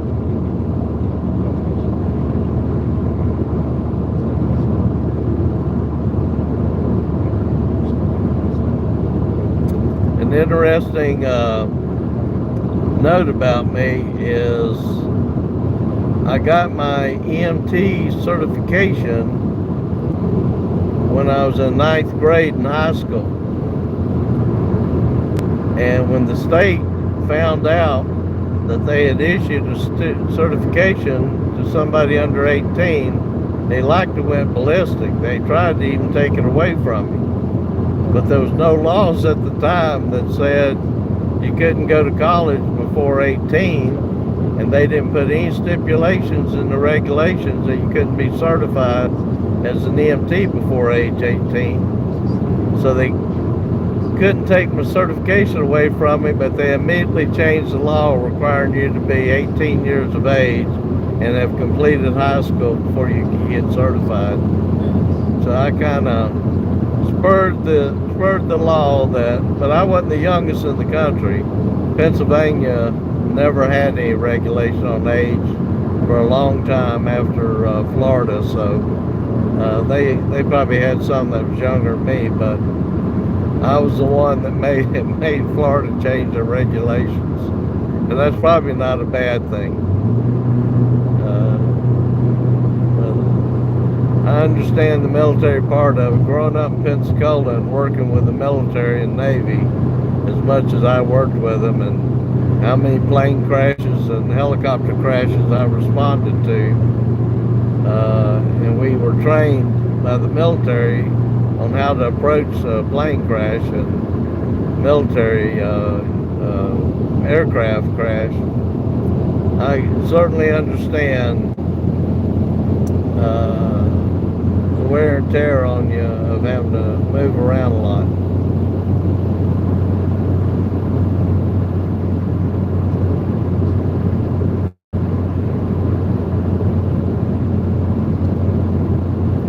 I'm getting a phone call by severe thunderstorm warning in our area. Oh, tornado warning. Did you answer? Because they just texted me too. What to say? Text message. The severe thunderstorm warning has been issued for your area. Oh, they're calling about this. Yes. They're not calling about that. That's a tornado. I text Jimmy to let him know that tornado warning was going to include the hospital.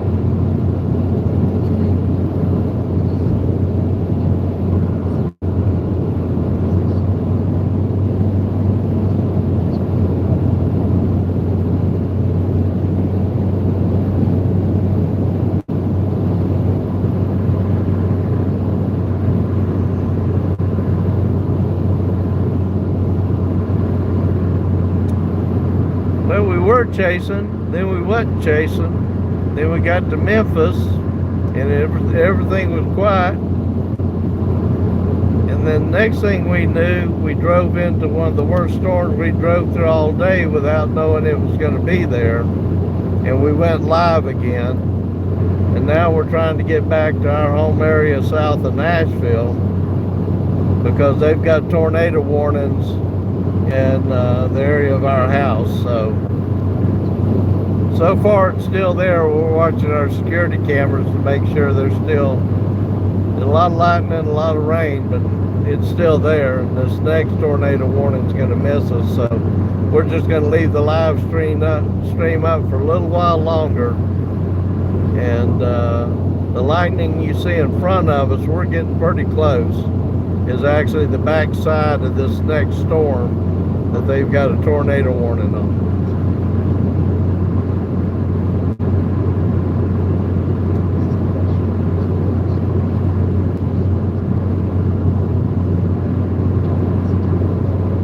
There was one in Fairview over in Williamson County that the Highway Patrol confirmed visually. That was on the ground near Fairview, headed east-southeast. So, but I don't think it was on the ground very long. I'll tell you, everybody in front of these storms, as they go through, it's going to have a lot of wind involved. They might think it's a tornado coming through at times. Some of the stuff we went through today had to have had 80 or 90 mile an hour winds. However, everybody needs to be prepared for Wednesday, because the exact same area that was under an enhanced risk today is already under an enhanced risk for Wednesday, and the environment is going to be such that could be a much worse day than today. It could actually be an outbreak like we had on the 14th and 15th, to where we had 20 or 25 tornadoes each of those 2 days. So if you're anywhere in Alabama, Mississippi, Tennessee, Kentucky, Indiana, Illinois, Ohio, and there's some other states involved, you need to be heads up for Wednesday, because the environment's gonna be ripe to have tornadoes again and severe weather. I don't know if I'll be able to chase Wednesday. I'm scheduled to work, but I may change with somebody and try to chase Wednesday. If I can't, then I'll be having to watch it from home.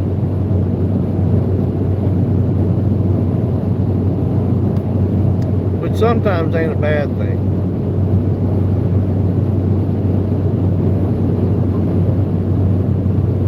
So we left, to just give you an idea, we left at 5 a.m. this morning. I'm getting ready to turn 800 miles we put on the road today so far. And by the time we get home, there's probably going to be about 865 miles we've drove since 5 a.m. Wednesday morning. And when we go out west, we'll average 500 miles a day.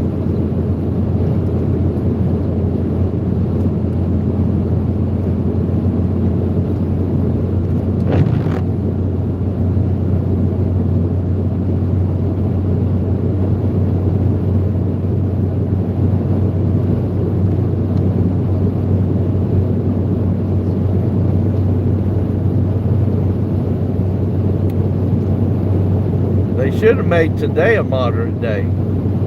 The weather that we drove through in Illinois and Missouri was probably some of the worst weather I've had to drive through. The wind had to have been 80, 90 mile an hour. We drove through at least 3 or 4 hailstorms. They wasn't big hail, but they were still hailstorms. And rained so hard, I understand it was coming down 1 to 2 inches an hour because it rained so hard we couldn't see out the window. So today should have been a moderate day in my opinion.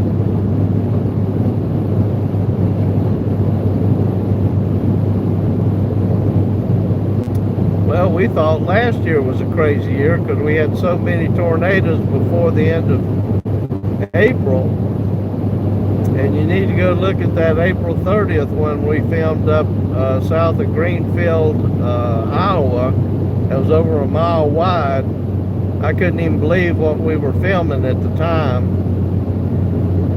And what was really crazy is 3 weeks later, that same town of Greenfield, Iowa, that we were just south of filming that one on the 30th of April, on April 21st, exactly 3 weeks later to the hour, the largest tornado that had ever hit Iowa came through and wiped the town of Greenfield, Iowa out.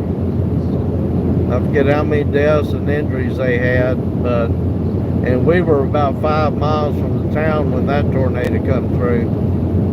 But it was crazy. I mean, and the tornado that hit Greenfield, while it was violent and intense, I think they actually classified it as EF4, maybe an EF3, but an EF4. Reed Timber's got a real good video of it.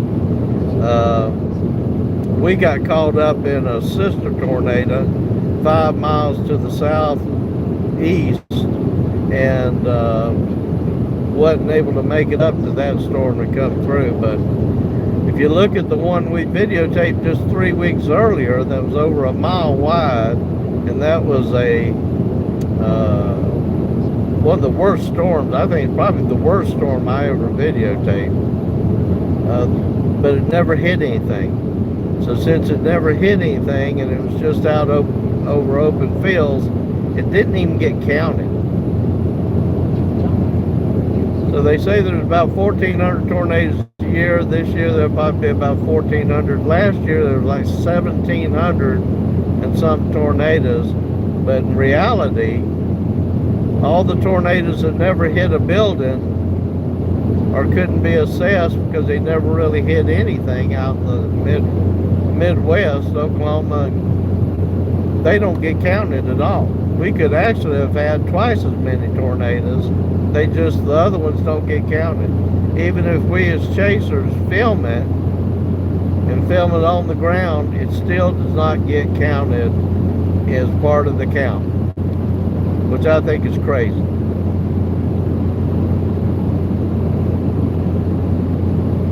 Yeah, go look at that. We filmed the Plantersville tornado a week ago.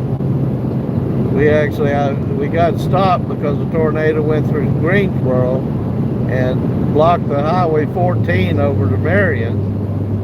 So we was trying to get over in front of it, and we had to double back, and then we got blocked again, and I turned around and looked, and we could see the tornado in the supercell and was able to film it from our location. And while it looked huge, we were still almost 20 miles away. But that was a huge wedge tornado. It went through Plantersville and Mapleville up towards Clanton.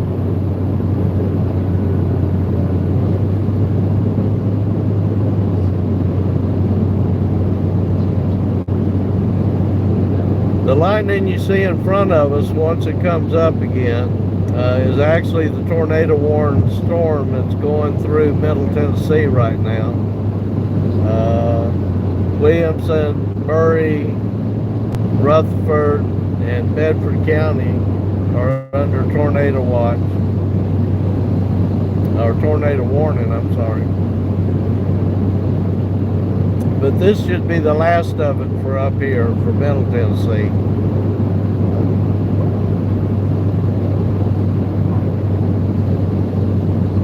I'm surprised how bad Michigan got hit today, and Ohio and Virginia and the Carolinas still haven't headed their direction. But I don't think it's going to be quite as intense as it was today.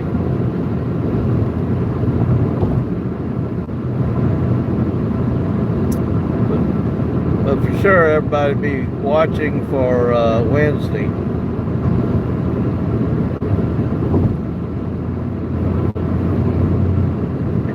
They had Wednesday as an enhanced day like 5 days ago.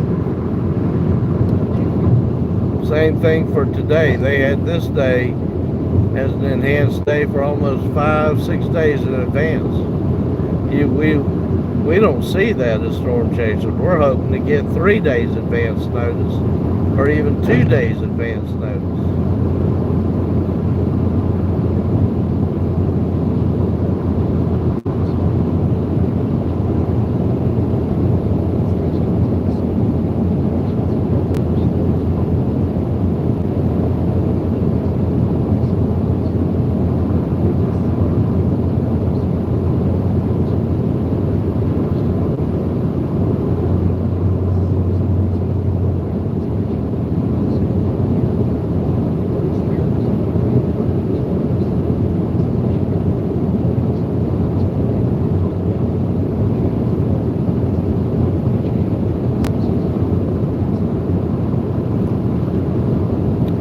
I wish we had more radars up. A lot of people don't realize most of the country, less than 50% really has weather radio coverage for the alert radios, and I forget exactly what the percentage of the country that doesn't have radar coverage, but when I was in Broken Bow, Oklahoma, filming that tornado that night a couple of years ago, that's a dead zone. There is no radar that covers that area, even though it's only 100-something miles north of Dallas in Oklahoma.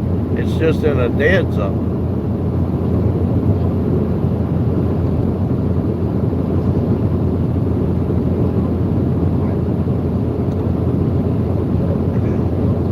Radar is so important to us, we're actually seriously considering Starlink. I lost cell phone coverage in Broken Bow that night. Cell phone tower's going to go down. Tornado hit, you're going to lose cell coverage. You lose cell coverage, you lose your radars, you lose your internet, you lose your ability to call for help. We do have CB radios in here, and I'm working on getting my ham radio license. But we're looking at Starlink. So, because there's areas out in Oklahoma, Nebraska, and Kansas, obviously in Texas, there just isn't any coverage.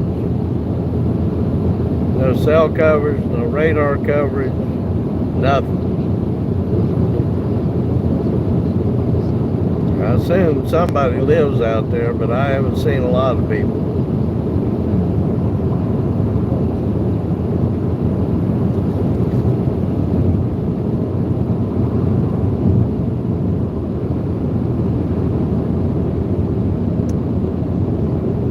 tell you what I'd do. Go ahead and get your spotter certification.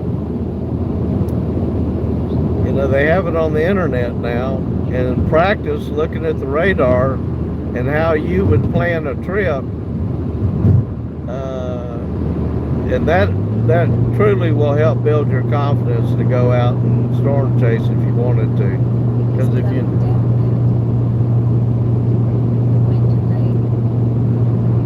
yeah, that ought to woke men up. So stuff that went through Nashville is actually hitting our home right now. Pretty intense on our security cameras. But yeah, I'd go ahead and get my spotter certification. That'd give you some confidence on how to spot them. But you really have to go out and use what you know and what you've learned to get confident at not getting in front of them, and be very cautious not to get too close on your first few trips or even your first year of doing it. We use, as far as radars, we use radar scope. We use my radar. Radar scope gives us the correlation coefficient, so we can see the rotation in the storms. The my radar gives us a more broader picture of what's coming at us and behind us, so we don't get so focused on one storm we get hit by a second storm. Then we keep internet weathermen running, like Ryan Hall and Max Velocity, if they're up and broadcasting. They're pretty good about covering, you know, can't use local weather or local weather stations because we're moving so fast over a broad area. We're covering hundreds of miles in one day. So that's the other thing we do. You'd be surprised how many chasers depend a lot on information they're supplying over YouTube and live internet. Like, we're live visually on the ground, they're live visually giving us some of the best news meteorology reporting on potential and storm severity, and where to go, basically, and where not to go. But you also have to do a certain amount of work yourself on planning a trip, having the right equipment with you. Last trip on the 14th and 15th, the 15th we hit a tornado area in Stillville, Illinois at 2 o'clock in the morning and punctured 2 tires. And we carry 3 tires with us now because of rolling fork a couple of years ago. I literally changed 2 tires and repaired 1 in less than 3 hours. So now all of our tools on the vehicle are battery powered, and we can change both those tires now in less than 15-20 minutes, depending on how bad the weather is. If the weather's not bad, we practice 15-20 minutes to get 2 tires changed, because you don't want to be stuck out in the middle of nowhere with no spare. And a lot of the newer cars, and I didn't know this until it happened to me, a lot of the newer cars don't even come with a spare tire, or the best you've got is a donut.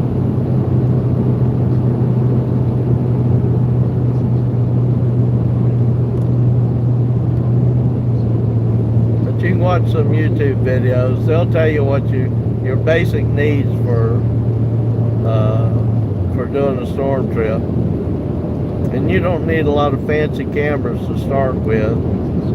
We upgraded this year to 4K cameras. We're still using our GoPros, and we've got probably 280 degree coverage around the car. We do keep our hell shield on our back window continuously, and that really messes up putting the camera back on the back window. We do have cameras that are magnetic, and we can put it up on the roof if we choose to do that, and we have done that. But you really don't need a lot of fancy cameras or anything like that. You know, you can get some really good video cameras, or one that I like that I use is a Sony that came out in 2010, but it had 60 times optical zoom, and there's a big difference between optical zoom and digital zoom, and you'll just have to read up on that. Optical zoom gives you clear pictures when you blow them up. Digital zoom just makes them really grainy. That cost me less than $50 to buy one of those on eBay, and then I had a couple of GoPros, and I had a 35 millimeter because I was a amateur photographer. That's what I started with. Now we got 6 cameras in the front windshield, and at least 1 camera to 2 cameras on each side of the vehicle now. And we've still got probably less than $500 to $600 invested. They don't have to be new cameras, they just need to work.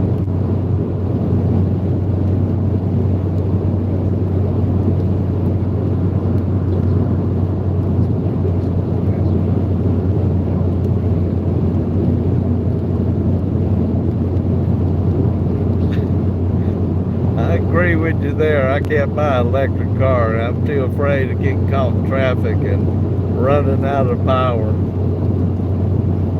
It seems like I never have any batteries around the house when battery-powered things I've got go dead. I sure don't want to be in a car out in the middle of nowhere and my batteries go dead.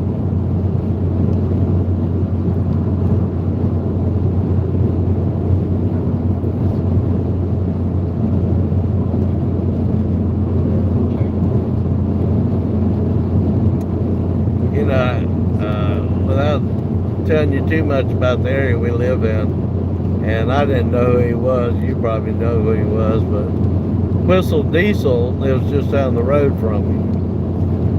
And when he first moved in, there was this loud explosion that actually shook my house, woke me up. I worked night shift in the ICU. Woke me up. I had to go to the window, walked outside, looked around, didn't see anything blew up in my house. But that was the day that he blew up, put that C4 on that Tesla truck, and all it did was dent the doors. It didn't blow a hole in them. That guy's crazy. I think if I was going to make that kind of money, I'd find a different way to do it. But I think they've, now he's got to notify everybody before he can blow up any dynamite or use any C4. He had half the county responding to him, to his house.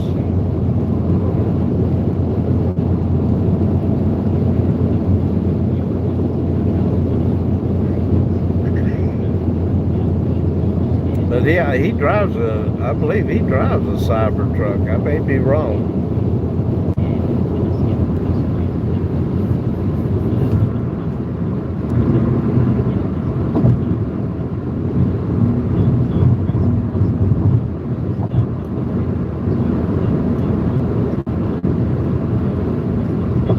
I'll tell you this, the car that we're in, I paid $1,800 for.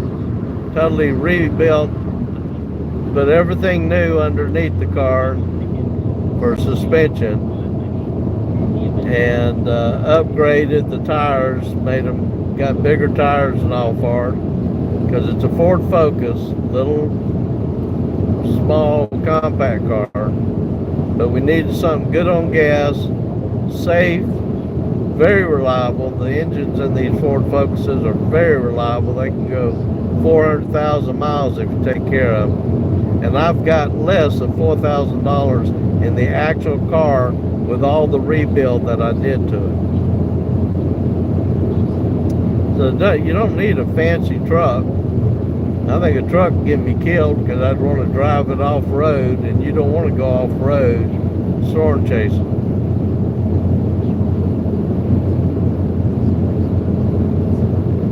I think the most money I've spent on any single was making the entire vehicle fired off of like DeWalt batteries, like power tool batteries. So I can change tires in 10 minutes each and things of that nature. Making it convenient, because when we go out west in a couple of weeks, I'll have at least one set of front bearings. I'll have at least one set of rear bearings, because last year I had to put 2 sets of bearings in the tires, in the vehicle. Bearings go out, tires go out. You got to make sure your drive system works and it's kept up. You absolutely cannot go storm chasing in rain like we were in today and have tread that you would think was okay, because you will not stay on the highway. You've got to at least have 50% tread. Everybody laughs at me for going to Walmart and buying Walmart tires, but I know the tires I'll never get more than 50% of use out of them. So why should I pay $150 a tire when I know I'm going to have to put 2 or 3 sets of tires on that car, or on this car, every year? You can't go storm chasing with less than 50% tread, or you're going to end up in the ditch.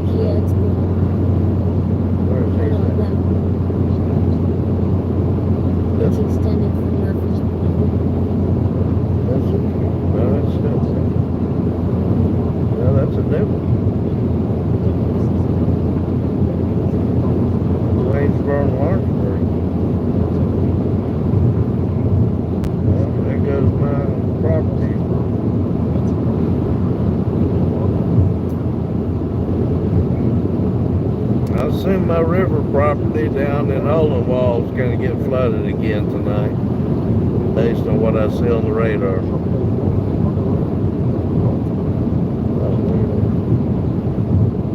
That's how they got tornadoes.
Nothing ventured, nothing gained. Put in for a grant.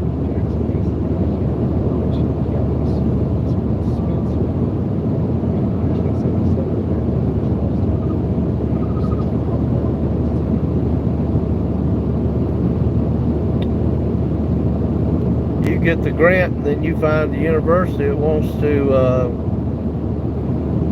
do a joint venture with you. You get the grant, they put up the other 50% for the matching portion of it, and you'll have your joint project.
All right, so I think what we're going to do, we're getting close to getting back in our county. It's been a long day.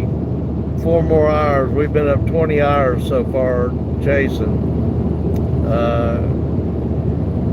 And we haven't ate yet tonight, so we're going to stop and try to grab a sandwich or grab something to take home and make sandwiches. It seems like our house is still there according to our security cameras, even though it was looked pretty wicked there about 20 minutes ago.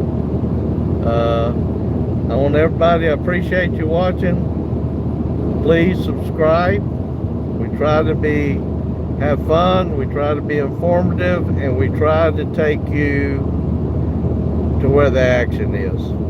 And I know a lot of people can't make it, aren't ready to chase, don't want to be there, they'd rather sit on their couch and see it.